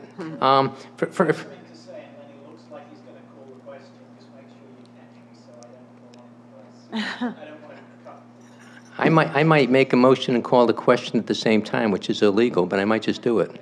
But anyway, first thing, Chris has been, it's been wonderful to have you really overseeing this thing, and besides the friendship that's developed over the years, I just, again, thank you so much for commanding this group. This has been wonderful. Really appreciate it. To be on at this particular time when we had such a great group of people, and also the changes in the Department of HHS really facilitated us doing our jobs. So. And Nancy, I served as vice president under you, under IACFS, for only 8 years, so I always be your loyal servant. And as long as we're on opposite sides of this kind of thing, we really have great fun because we spar off each other. You have the camera on you, which is really cool. Oh, That's right. where was I anyway? Oh. Galen is going to be taking over for the research subcommittee, and I think we're going to be in very good hands with his work. If we have a couple minutes after I finish my statements, I'll send things over to Galen for some comments. But first, let me come out with one recommendation that we have made, which is that we know that there's a PAR in the offing, which we're very excited to see because the current PA will be expiring as of January. So we want to applaud the people that have been working tirelessly to put that together. That's very important to get more applications. However, the issue of clinical trials has been talked about. It's very unclear whether that PAR will have clinical trials in it. It might not, and certainly it's a late point. So what I would like to recommend to the Secretary is that an RFA be issued on clinical trials for the particular area of ME research.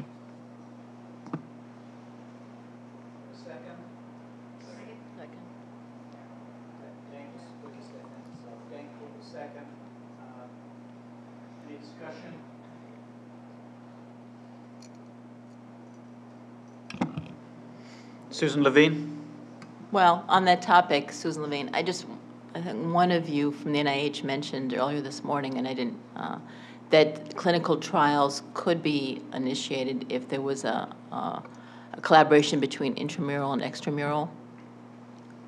The Bench to Bedside Awards is specifically intramural and extramural collaborations, and that can be... Bench to bedside? Mm-hmm. Okay. Lenny, Jason, and just to clarify, we're not saying anything against the PAR. We think that's wonderful. We think it's important to get out there. We're thinking about an RFA in addition.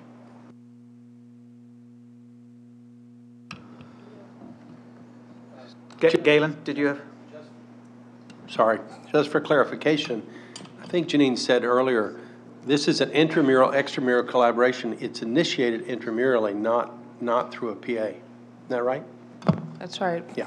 But I'll be happy to kind of connect you up with. Yeah, that's what I'm folks. saying. I mean, yes, you contact the intramural investigator, scientist, you propose something, you work out through all that wonderful NIH mumbo jumbo, a intramural, extramural collaboration, and that moves forward. That's independent. And I don't think it's even, I shouldn't say even, I think it is peer reviewed, is it not? It is, but it's a totally different process. But yeah, so but I mean, it's peer reviewed by the intramural process. Correct. Right. Nancy Klimas. Yeah, Nancy Klimas. I'd like to make a comment, and this is really for the NIH. When the CAA had their call for proposals for their very, very small pot of money with the deadline just a couple months ago, a month and a half ago, they got 28 proposals.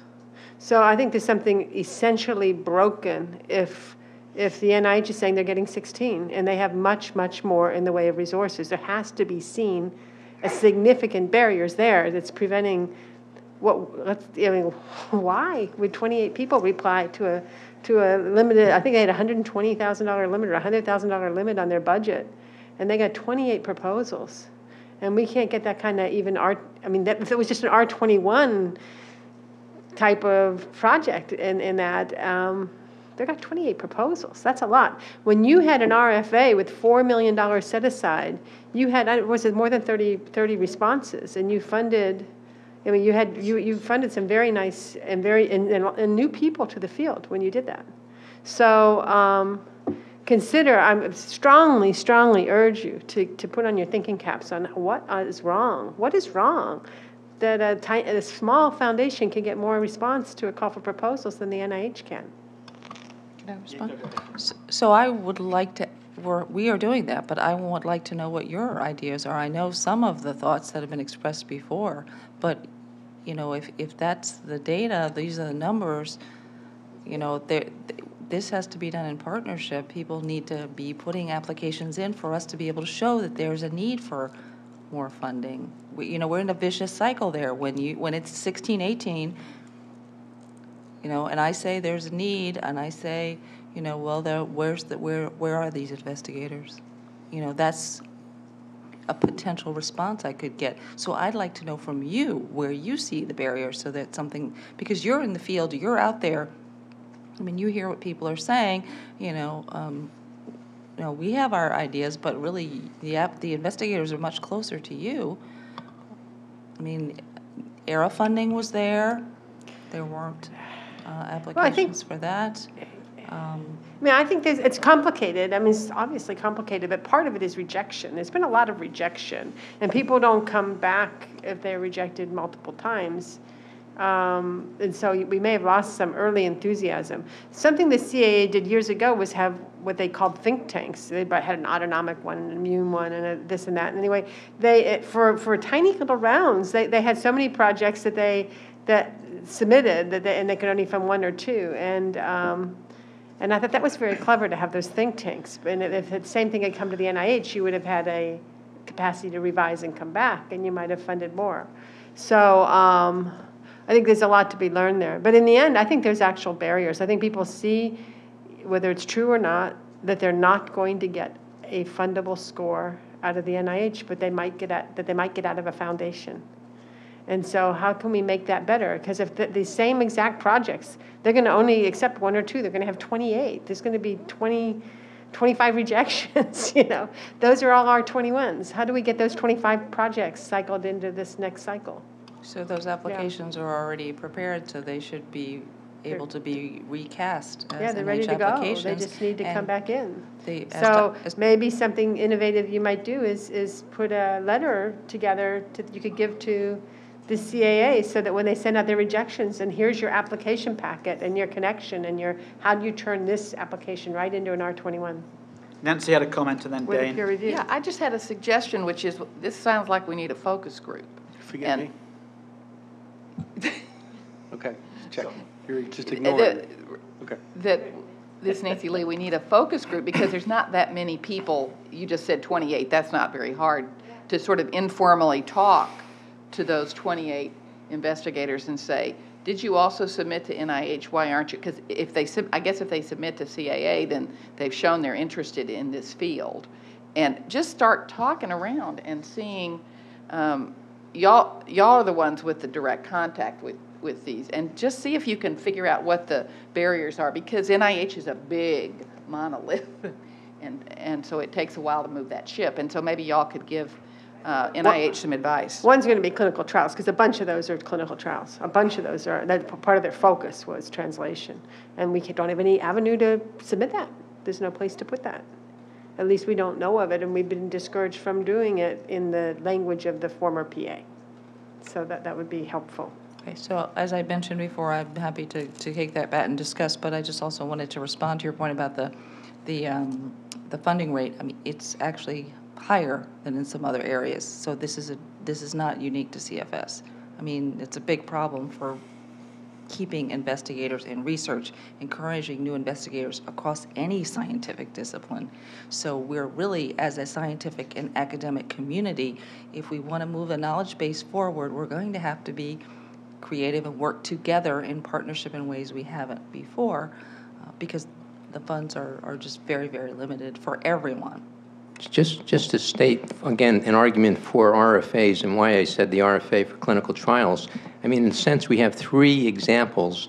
The State of the Science meeting, which occurred about 7 years ago, that generated over 35 proposals, of which a number, I think 6 or 7 got funded. But that was a large number of people that were often new that came to the field. The CAA, the Chronic Fatigue Syndrome, the CFAS Association, they've done it twice, where they basically issued, again, 500,000 to $1 million. That's all they had, but they said, we're giving this away. And each time they generated so many proposals. I'm actually reviewing some of the proposals now that are fantastic. And I say to myself, why aren't these coming to NIH? Well, the thing that differentiates the RFA of NIH 6 years ago, the two projects that the CFAS Association did, was they said, we have a pile of money we're giving away. That brings in applications like nothing else. So this is a valuable discussion. I have no objection continuing it, but I don't think it's going to impact the recommendation at this point. So if we could get that off the floor, and then if we have time, we can go back to the discussion. So we have a motion and we have a second. If there's no further discussion on the motion, then all those in favour? Against? Abstentions? Motion carries unanimously. Thank you. I have a second motion that the Research Subcommittee has talked about, and that really has to do with this whole process of how we go from our recommendations to the Secretary, and the Secretary then communicating back actions as to whether they were enacted or whether they couldn't be enacted.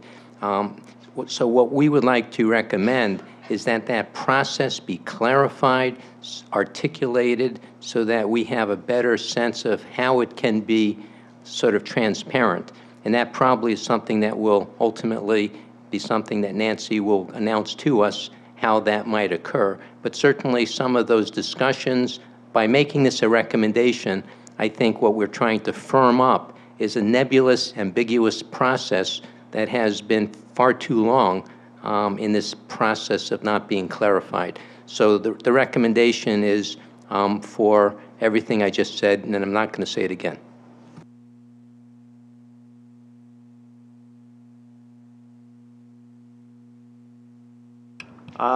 It'll actually be a test case, won't it? So as the recommendation goes up, and then we watch what happens to it, it'll determine how things work. So any further discussion? All those in favour? Opposed? Abstentions? Motion carries unanimously. Thank you. There's a third issue that we're actually not making a recommendation on, but we were very impressed with the ICF and the presentation. And what we want to do, again, is to just make a suggestion that the groups that are beginning to think about this across some of the ex officios really take this seriously, that our committee feels that there's something very promising here. And if there's any way that some of this work can be spill over into the MECFS arena, that could really not only enrich the work that's going on with ICF internationally, but nationally, but also for kind of the types of research that we do, as well as the patient care.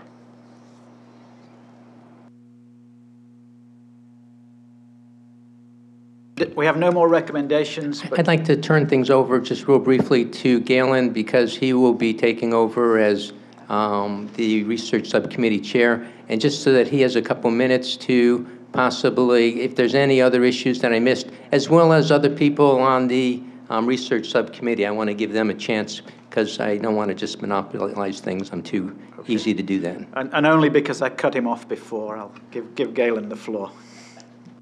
It's all right. I'm taller than you are. It's all right. I don't mind. Galen Marshall. I'm delighted to walk in Lenny's footsteps. He's been a real pioneer in the way he thinks of things comprehensively. And I think that one of the things, even in speaking with Eileen as the incoming chair of the other subcommittee, is the various subcommittees are going to try to take the direction of the entire committee and then hammer out in our respective arenas, recognizing that there's some natural overlap. Overlap really is the purview of the entire committee together, and then the research versus the advocacy, and I think we'll probably share patient issues, patient care versus clinical trials and research and so on. Again, I think what we're going to try to do is do that, and we'll hopefully then make this committee even more effective, and the members that will continue. And I'm still looking for Lenny next May. If we can, I think we might pass the hat and raise the money just to bring him back as an ex officio advisor, because he's such a he's an incredible, passionate individual whose passion is only matched by his intelligence, and I very much look forward to following in his footsteps. Thanks, Lenny. And certainly the leadership interactions between the meetings facilitate that comparison of what happened in the subcommittees, and so anything that needs to be smoothed out before the meetings occur can be done at that stage. So those between meetings are invaluable. So, I should also remark that we had some discussions at the last meeting about the next chair of CIFSEC to try and provide some continuity. This group does not pick the chair of the committee. It's selected by the secretary. So all that we can do is we can pass a name forward to the secretary. And we had two very solid citizens put their names forward for the next chair. And we had a secret ballot over the summer, which I tallied, and I was completely honest about the scores, and it was a close-fought fight, but Steve Krafchick got the vote of the members, and I've passed that name on to Nancy to be forward to the secretary as our recommendation for the next chair of CIFSEC. So we hope that will be decided on long enough before the May meeting that the next chair can at least get into the frame of mind that they're going to have to run a almost impossible meeting. And I hope they do a better job of time management than I did today. So, Chris, you actually raise a very good point that I think would be nice to put into the record. And that is, when I first joined the committee, the very first meeting I was here, Lenny was insightful enough to recognize that there needs to be a learning curve. And indeed, spending the last year and a half, I was counting it up, this is my fourth meeting, started in May of 2010. So I'm to the point where I think I feel comfortable beginning to take the lead from Lenny when he's not here, and it's taken a year and a half or so. I think that it would be a very nice idea to forward to Secretary Sullivan the idea of Sebelius. Why do I keep calling her that?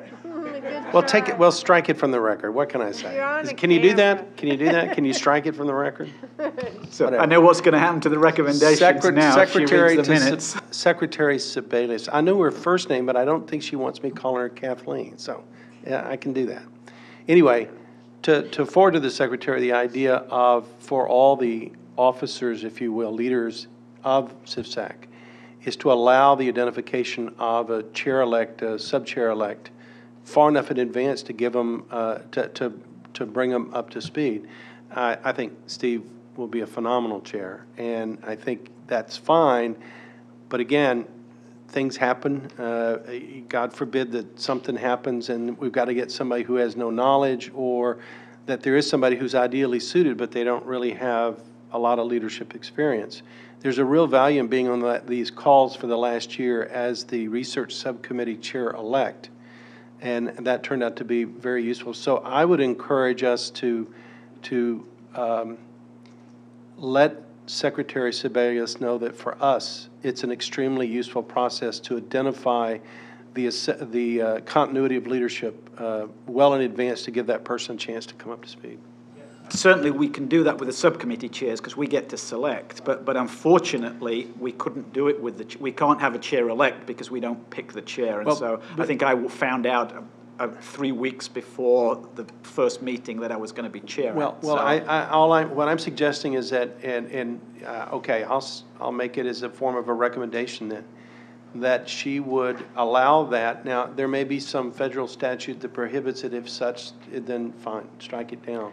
But if there's not, and if she would allow that to provide at least a year overlap, so that there would be a chair-elect who is going to be able to come to those calls that we have and interact with Dr. Coe and with the other subcommittees, I just think it's extraordinarily useful and will provide a continuity to this committee that doesn't depend on the strength of the new person who gets dropped into the slot 3 weeks before they have to take over. I would second that. I mean, I'm very honored to be recommended to be the chair and would be delighted to assume that responsibility, but I recognize that being a part of whatever goes on between meetings would have been very useful to anybody moving forward.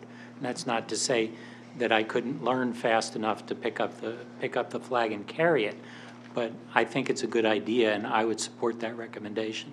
So this is Lenny Jason, and I'd like to make another, not recommendation, but just a suggestion.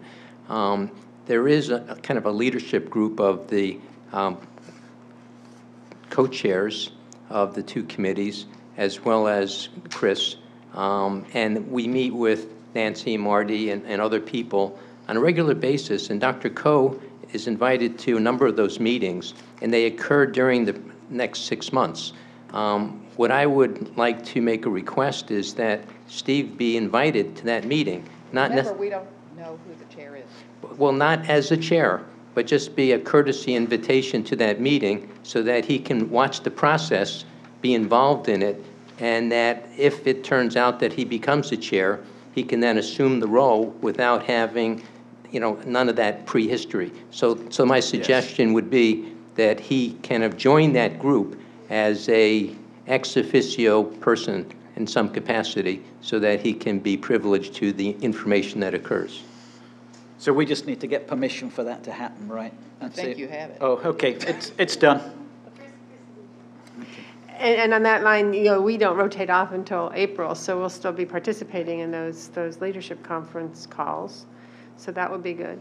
I'm hoping, because we seem like we're coming to some open discussion time, which is lovely, that we might spend a little time talking about this task force. I think that it's been mentioned sort of in a concept, but I'd love to hear Nancy and Marty talk about how they think it might actually work and what we might do to help you as a committee to get it to going, and how can we help you? Because I'm so excited. For us, the biggest frustration, I'm going to voice as a person who's been through the committee a few times, that your first meeting, you're just sitting there going, how does this work? Because you don't get it. When you ex officios are all representing your agencies, and you have to go to an agency website and try to dig through and try to understand what the agency's mission is, and then what its role in our field is. So there's a very steep learning curve in the first meeting or two of being new on the committee. The same thing with the leadership of the subcommittees. The subcommittees can move with glacial or speed, or they can be very hardworking, and I think we've learned how to get work to happen between. This idea that the ex officios are going to have work happening between meetings and have things that together as a cohesive group is just I'm thrilled. I mean, I think this is the biggest move yet. And it's not going to be the ex officios. Yeah, it'll be whoever is assigned, and some of them might be ex officios. But I understand more about that. But I'd love to hear how that's. I mean, I think it's really exciting that it could do something. This is Nancy Lee. This is still a work in progress. Thank you, Chris. Buenos viaje? My Spanish is extremely limited. Buen viaje. Gracias. This is still in total. Yes, please. Nancy and Nancy. Now you're really going to have squared. Yes. You're going to have to be really clear which Nancy we're talking about. Right. So this is a process that's been going on for some months. It was begun out of the office of the secretary, not from us. We found out about it after it had been going on for several months. And then we have been involved in it since. And where it stands, they have done a preliminary, incomplete inventory of things that the various agencies are doing in CFS. And so there's a table for that. And the plan, and they have drafted out sort of some steps that they want to take. This is not going to be, they're not going to come up with a published document with a book and anything like that. So it's going to be some strategy steps, some action steps. They have drafted a memo that will come, unless things change, and This is not my process. This is out of the Office of the Secretary. But unless things change, it will come out of the, from one of the counselors. The Secretary has 4 counselors. And it will come from the counselors, one of the counselors who is involved with our part of the organization. And she will send it to the heads of the agencies, Dr. Collins, Dr. Frieden, Dr. Wakefield, Dr. blocking on the name of the FDA person. Hamburg, thank you. And all of them. SAMHSA will be, I think, pardon? Terry knew her name of her phone. Yeah, right. yeah, she knew. So all of them, and outlining this process, and asking them to appoint an individual to participate on this group of who is sufficiently high level to make decisions. Good. So I would expect, though the agency heads can do what they please, but I would expect that that's not going to involve all of the ex officios. Maybe some of you all here are of sufficiently high level to make decisions, but I bet some of you aren't.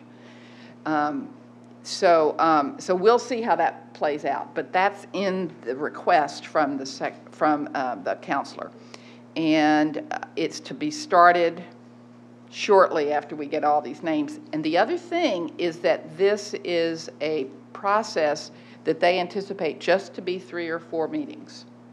Okay. So it sets up a way, and then there may be an action step in there to go to the next step, how to continue with this, and we're going to see. I'm going to be the lead, and and they're supposed to meet like monthly for 3 or 4 or 5 times until we get what we need done. There's going to be these action steps are then going to be posted on our website, and I think that the secretary, this is her process. Does that make sense? And then, so how you can help me is, I've learned a whole lot just in these 2 meetings. I can look at the recommendations.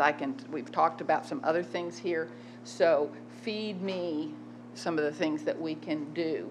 I think the ex officios here are going to be extremely important to this process as well. Before I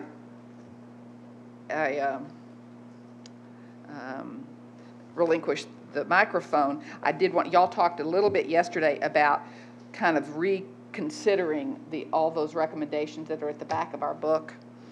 And some of them I think are way out of date. I think something that was recommended in 04 or 05, it may still be a valid recommendation, but we probably really need to think about it. And some of those I think have been recommendations that are essentially the same thing but worded in different ways. And so that's one thing, if we could do some work on that in the next month or 2 with the subcommittee calls, just to sort of weed out, and there's a lot of recommendations, and one of the things I've learned is that for these high-level people, you got 1 page. 1 page. And if you can't say what you want them to learn about in 1 page, you're saying too much. So I think that's one of the things we need to do with the recommendations. Nancy, Galen, Marshall, we have that experience. Those of us that write our applications, if we can't get it in the first page, it's a waste of time. So I think that's good information if we could have, but even those of us that then review those, we look at it and sort of make our mind up in the first page. If we don't like it, we look behind to explain why we don't like it. If we do like it, we look behind to see if it's got what we like. So the first page that would have an abstract or a summary or a focus on what it is doesn't preclude more support information, but the support information is labeled as support rather than the 1-pager.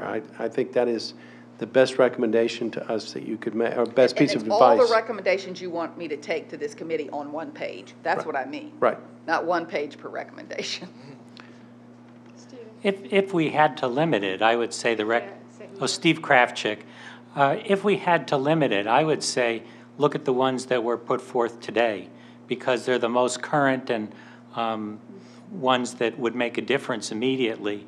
I think, and I agree with Galen, that we have to take a look at the other ones as I remember looking at them, they're categorizable. A lot of them are, like all the ones relating to the centers of excellence really are subsumed in what we did today. I would advise you to go to everything you can fit on a page, personally. Well, that's what I was saying, there's 2. Well, no, I mean, these may be just 3 sentences. I think you can get more than 3 or 4 or 5 recommendations on one page. I understand what you're saying. So I'm going to recommend that the subcommittees all meet in early December by conference call and make that your primary task of your first call, so that we can get this information to them in a very timely fashion, because they're going to be meeting very soon and we need to help.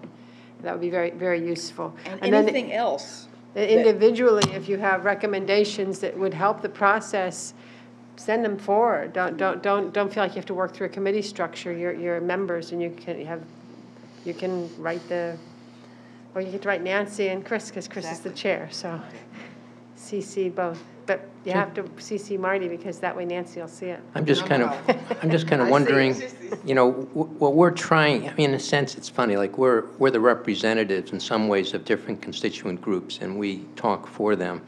And these things are so important in terms of prioritizing a set of 50 recommendations, of which is probably around maybe 30. But I'm just kind of wondering, you know, is there any precedent for bringing in other groups into this process, kind of other leaders, other people who might be able to kind of look at these things, give us feedback, and possibly get involved in the process? The one great thing about Dennis, and we really miss his absence, is that Dennis was inclusionary. Dennis sent a message out to the patient community that we have not been successful in doing before, and he brought people into the process. And if there's any way of us doing that, particularly during these critical times, I think it just would bring a fantastic, again, inclusionary perspective. I don't know if it's possible, but to the extent that it is, it could be really exciting. Well, as I said, this is not my process. And at the moment, it's 3 or 4 meetings. So I would be a little leery about doing it too soon, because we have to sort of figure out what we're going to do. But if we continue in some way past that, then I think that's an excellent idea. And I would say there's nothing that stops the advocacy community and people with the stakeholders, as we say, to contact members of the subcommittee and let us talk for you in our subcommittee and bring your ideas forward. It might not be a formal mechanism through Nancy's office, but it would be a very reasonable use of your committee members. And this is Nancy again. I think that we have a CIFSAC website with an email box, and I think people could send recommendations there as well. I would really prefer it not to my email box, because I cannot tell you how hard it is to manage my inbox. This is not the only job I do. And, but we look at the CIFSAC email a lot, and so that would be a place that we welcome everybody's recommendations. Nancy, the issue probably is that most people aren't going to look through those 50 recommendations, because they're well, that's kind why of, we're asking you to. And no, I understand that, but I guess, you know, if we were to distill kind of a list of 25 of them, and if we were then to put them on the website and then just kind of say, what do you think? And have people just vote it up and just say, what are your priorities? What do you think are the most important ones? We could potentially get some feedback from a larger audience. So I think we're going to get a feedback from the larger audience, no matter how we choose to do this. Don't worry about that. So, and I don't know what to do by voting, because I think voting is awkward. But I think that as long as everyone feels like it's an open process and puts their opinions out there, then we'll read them and try to be thoughtful. And the recommendations are already on the website. Yeah, the recommendations listed. So if you were to distill this to one page, think about that. Your goal as two subcommittees is, what are your distilled needs as your subcommittee? We know what I don't think it's going to be a hard job. I think we know what we do. And I think 25 is frankly too many. Yeah. you got to give them something that they can hold on to. And so prioritization is something, that's really your job. They're really redundant too, because I know, for instance, the Centers of Excellence appears many times in there in one iteration or another. And so when you all get this done, we can post that on the website. And I'm going to cheer for the Centers of Excellence conceptually as a #1 priority of this group, because ultimately the issue is experts, lack of care, no evidence-based guidelines, because the evidence hasn't been being collected in a way that we can deliver the goods there. And one thing that maybe could happen in this process is that you know, our different subcommittees can work on this, but if we can be working together, you know, Galen, Eileen, you know, as the new chairs, and of course Nancy and myself, you know, we could sort of be looking through them and maybe, you know, coming up with something as well to just facilitate this process. We're really talking about a one-page thing. If we're going to get a one-page piece done with, you know, who knows, 7 recommendations, each 3 lines, I mean, that's a pretty large challenge, but we could do it by December. I think the more we're talking among ourselves, the better chance we have of getting it done. Nancy, Galen Marshall, now we can't make new ones outside of this meeting. So we have to work with. You can send me your ideas. But yeah, and that's what I was going to ask you. If we took the existing ones, there would be nothing that would stop us from consolidating or wordsmithing them as long as we weren't inventing new things. Is that correct? I just want to be sure. I just don't want us to go. It can be done in more than one way. We can distill a document that as a committee that we think helps the task force, and then we can back it up with the resolutions that came to that front But sheet. we can't come up with new resolutions outside this meeting because it has to be done and voted on by the entire committee in a public forum. That's true. This is Nancy. If you want to call it a CFSAC recommendation, but if you want to give Nancy Lee some ideas, That's all I need to hear. Fine. then that's a separate stream of thoughts, and those are both welcomed. Dr. Lee, like the memo I put together Yes. with all the stakeholders' concerns, I think there were about 25. You've done a couple, I think? Yeah, I had sent but those one, were excellent. something like that, Yeah. but that emanate from the existing recommendations. But you will look at other things like I sent you. Absolutely.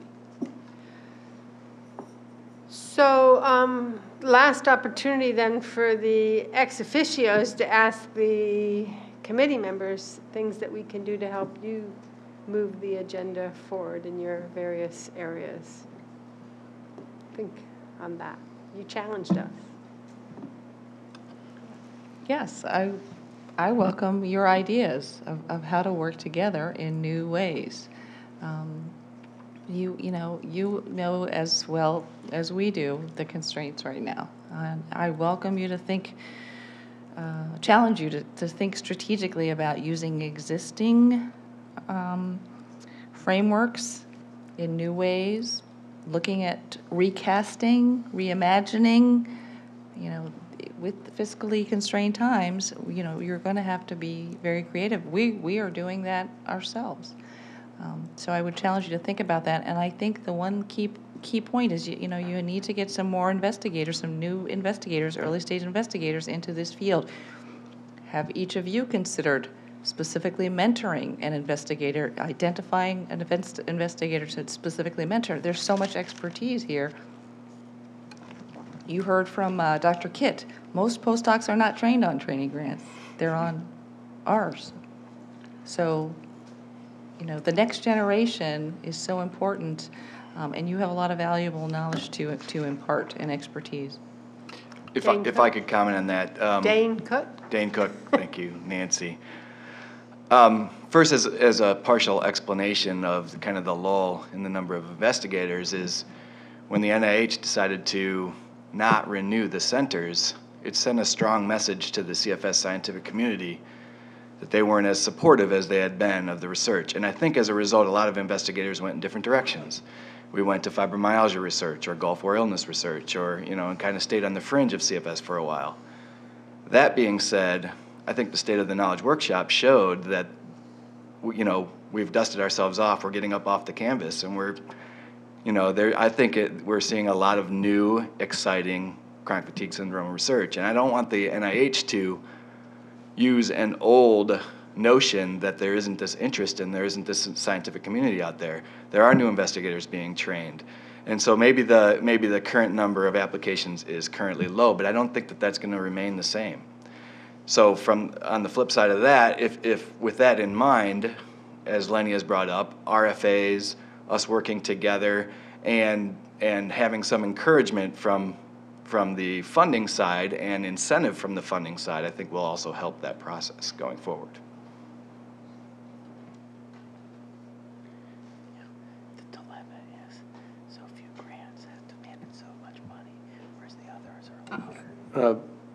Nancy, this is Galen again. Janine, one of the hats I wear at Mississippi is I'm the vice chairman for research for the medicine department. And one of the real challenges we have, and this is true, is every institution between the basic scientists and the clinical scientists. And there's this scare going out there because of the funding line. The NIDDK just announced that they're not participating in the parent R21 program anymore. We have a couple of nephrologists very well funded, and apparently several of the program officers have said, tell your young investigators do not apply for R21s for our institute because we're not going to give them. I can't fathom that, but that's what you were hearing. And then they're, in the other breath, told you don't have a CV that's strong enough to apply for an R01. So they're caught between a rock and a hard place. And I think one of the things is some of us that are a little bit calmer about this and have been through these yin and yang cycles a few times, it's to me it's like somebody that plays the lottery. Maybe the odds are not very good, but there's zero if you don't play. And that's sort of the message we have. And to take back when people are writing, I mean, one of the nice side effects, if you will, of the CAA applications is that their format's different, but it doesn't take that long to change format. I don't know an Office of Research that can't do that and change the format and put it in. It's good exercise. And to get those in, if for nothing more than the experience of doing it, to raise the bar. The problem is that there is just this panic about it's such a waste of time to apply to NIH right now, unless you're already an established investigator. And I think that's what's keeping young people away in large numbers, not just from MECSF research, but from, in fact, I'm begging really bright young people to sit down with us. We have a Office of Research and Scholarship within our department. We hired a director that it's an extraordinary grant writer, and she doesn't have anything to do because I'm going to get fired if I don't make it work better because people are so afraid that they're wasting their time. So I really, even if it is a clinical trial, we need to identify who those people are, Lenny. Somehow let those people that applied know. Whether it's given an announcement to all of them, to get the members of the Chronic Fatigue Syndrome Advisory Committee of HHS encourage you to apply for a R award through this program announcement that will be out soon. I think we can help publicize it and help try to get people over that hump of, well, I'm wasting my time. They're really not. Even if they don't get funded, they're not wasting their time because every application I've ever written has helped me write a better one later on. It's certainly helped my research and helped my publications. It's made them stronger and stronger. So, and I think that's intramural monitoring, not intramural where the NIH is concerned, where the given institution is concerned. At least that's the tack that I'm taking in our department right now. Can I just respond real quick? Oh, I'm sorry. Janine Clayton. So the early stage investigator does have that advantage. So they do have an advantage, and it is a really serious concern to everybody. We need researchers. We need young early stage researchers all across the board. This is an area I know almost nothing about. Eileen Holderman. Sorry. This is an area I know very little about, but there's a sort of a PR approach to this, and you're trying to attract young investigators to the field. I know there's probably websites where you you post all these announcements and things. What about using social networking to attract young investigators? Is there a way we can do that using a central website, Twitter, Facebook, or whatever? Anything? Janine Clayton. Actually, the director of extramural research, that deputy director of extramural research, Sally Rocky, has a blog called Rock Talk, and a lot of young investigators follow her blog, and she talks about a lot of different things. So that's one strategy that's already in place, but I'll take that back. Yeah, and maybe even have interactive, because I knew when the XMRV thing was really hot, everyone was hopping onto the virology blogs, and it was just a fascinating place to go and listen in, you know, and it attracted a lot of different people, and so I thought that's kind of maybe what we could do. The Pope just got, he just sent his first tweet or something. The Pope? Yes, the Pope just tweeted. Tweeting with the Pope. One other comment, because Galen, you brought up the blocks, the perception of a block, or maybe a real block, but a perception of block, sometimes enough to stop people. Physician scientists are often perceive themselves as second-class scientists because they have to spend a lot of time in clinic in addition to doing research. And one of the missions of the VA hospitals has been to support physician scientists. And it turns out to be a very friendly place to get young investigator, midlife, and later career development types of awards, as well as independent research tracks.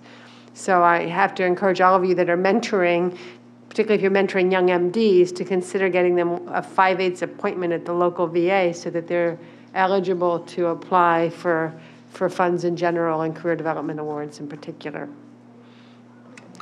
Lenny, Jason, you know, I think one of our big challenges is how do we work together as networks? We have lots of common interests, certainly using similar strategies, possibly instruments will help that. But there's also something called REDCap that Jordan, who is kind of walking over there, is very involved in, and Nancy is as well, that brings together researchers from places all over the country and the world. One of the key things that it gives the possibility of is using common instruments, building larger databases potentially.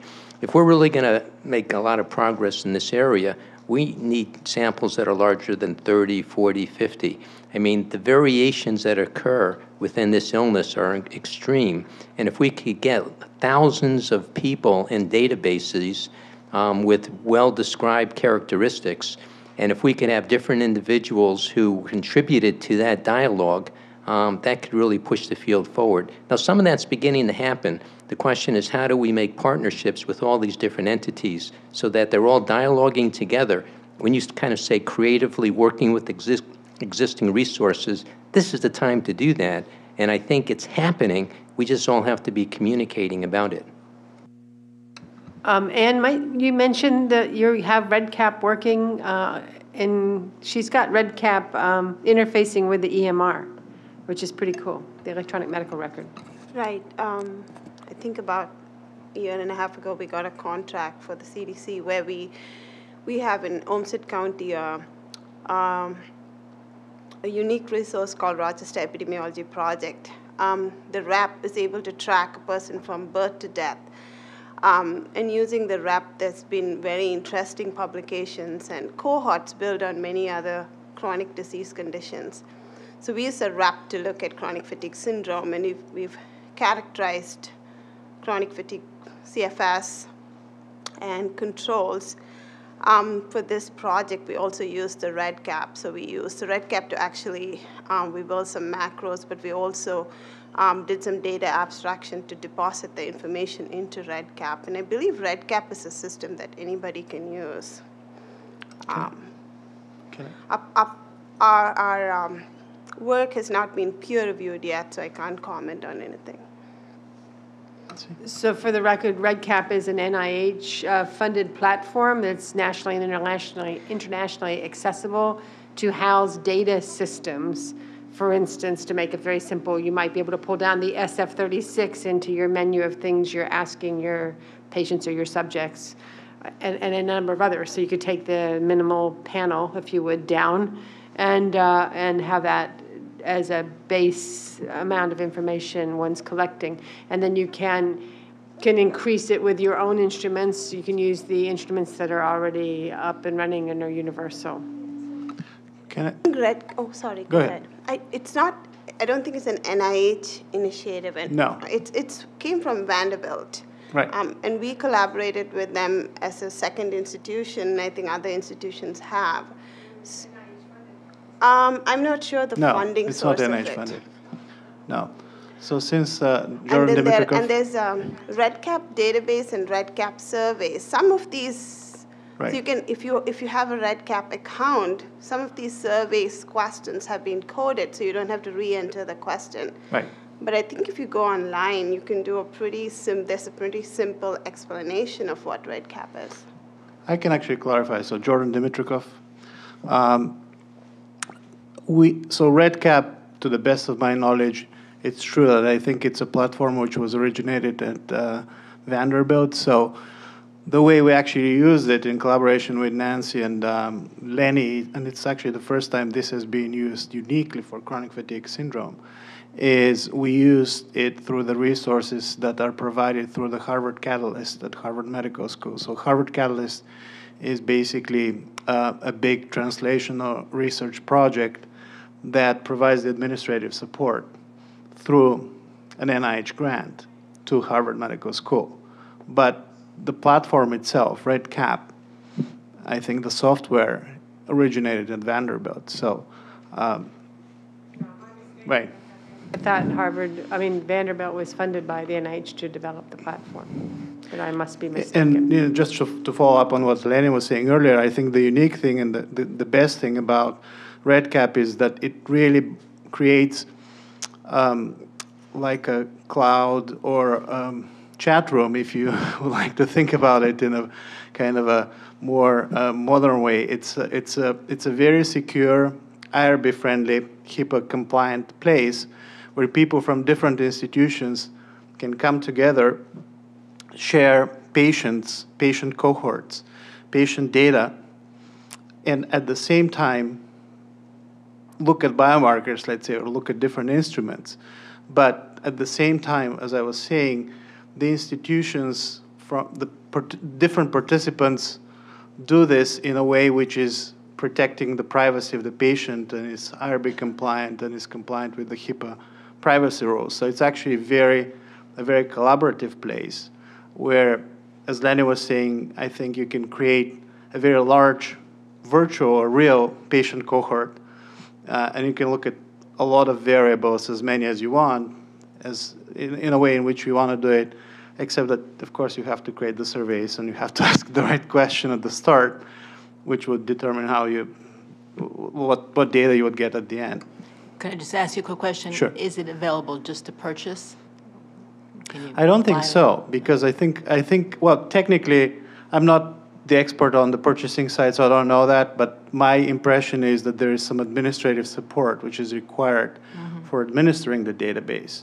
And at least the way it works at the Harvard Catalyst, which is what I'm familiar with, is you need to have a current project or a current research grant, in which case you can apply to use the software that's provided and the support that's provided by this Translational Research Center. So if you go to Vanderbilt directly, there's actually no fee that they charge you, but internally with your own institution, you'll have to have some support services.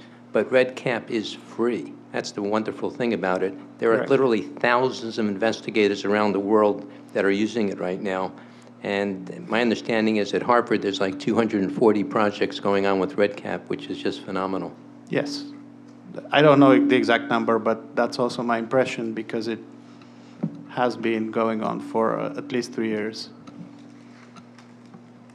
So that's very helpful, and I think that it's great that everyone seems to be uniform in this concept of using at least this platform as a uniform platform that we might all all be able to share eventually. I also know that you can keep your part very private or share with whoever. There's a very easy way of checking who's allowed in and who's allowed out, and you can have de-identified data sets, so it's very HIPAA compliant in that fashion. And you can also link it to biobank IDs or that sort of thing.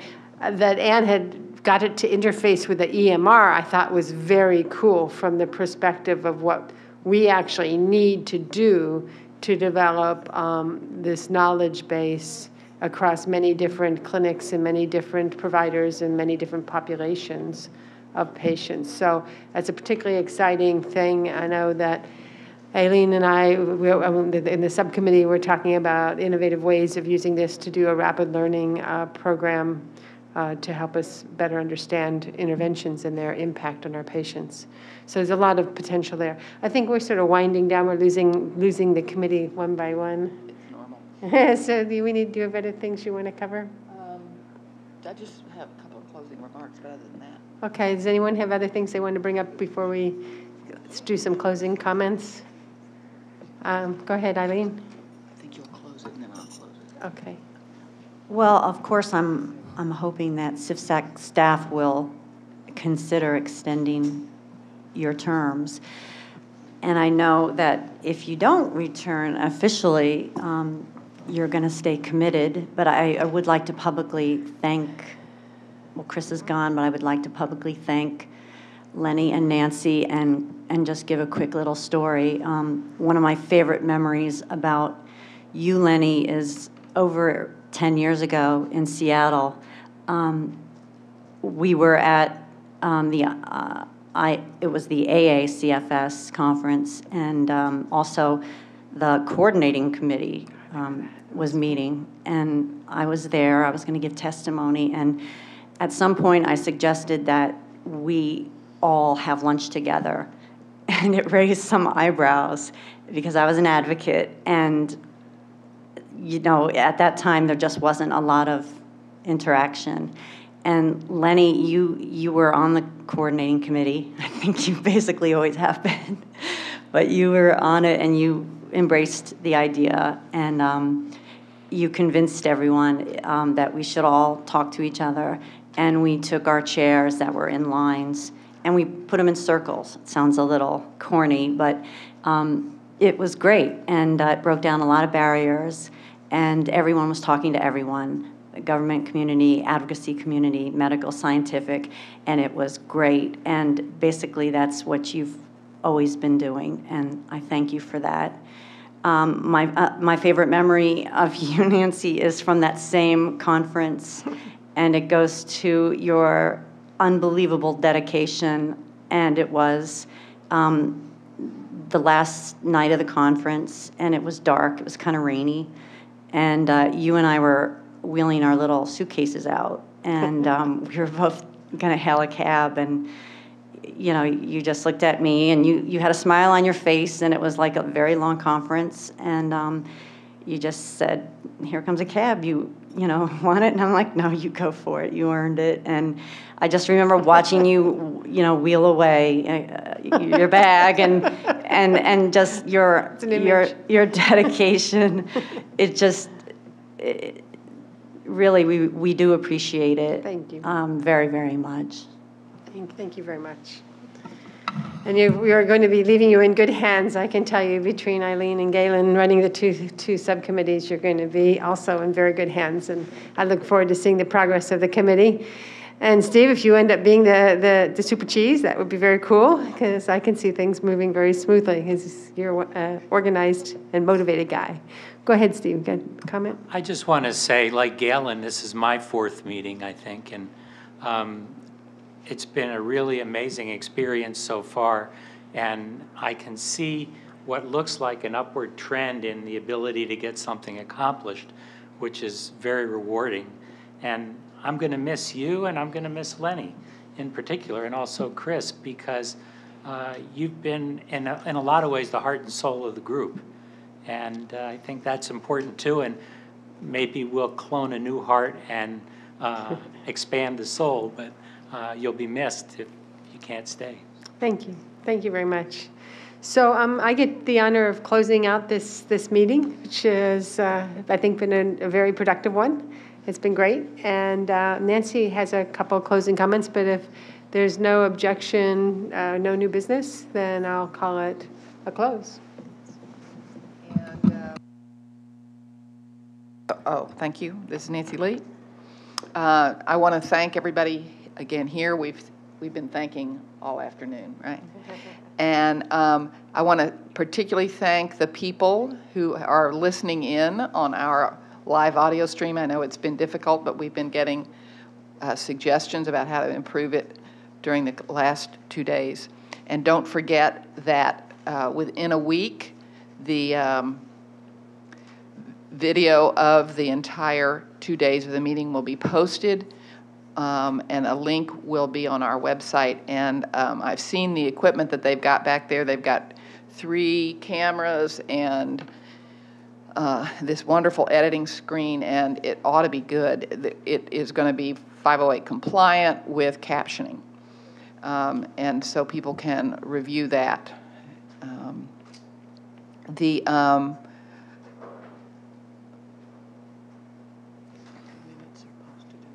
Yeah, the minutes will be posted in 60 days. The recommendations are going to come from a letter that Chris will send to the secretary. That will be posted. And there was another thing you told me. Oh, yeah. And the Office on Women's Health is again, it's gone back and forth kind of with Wanda's where she was sitting, but it is now again fully in our office. Everyone is new this meeting. We have had a lot of help from some of the people who worked on it before, and Wanda has been very helpful. Incidentally, she thought she was going to be able to come yesterday, and she ended up not being able to today. She is out of the office and could not come today either. So I know she sent me an email. She was regretting not being here. But we are building our team and fully committed to the process of this advisory committee, and look forward to working with you in the future, bringing Chris on. So thanks a lot. And so for DHHS, I close this meeting as well. This meeting is closed. It's closed twice, right? Perfect. Thank y'all.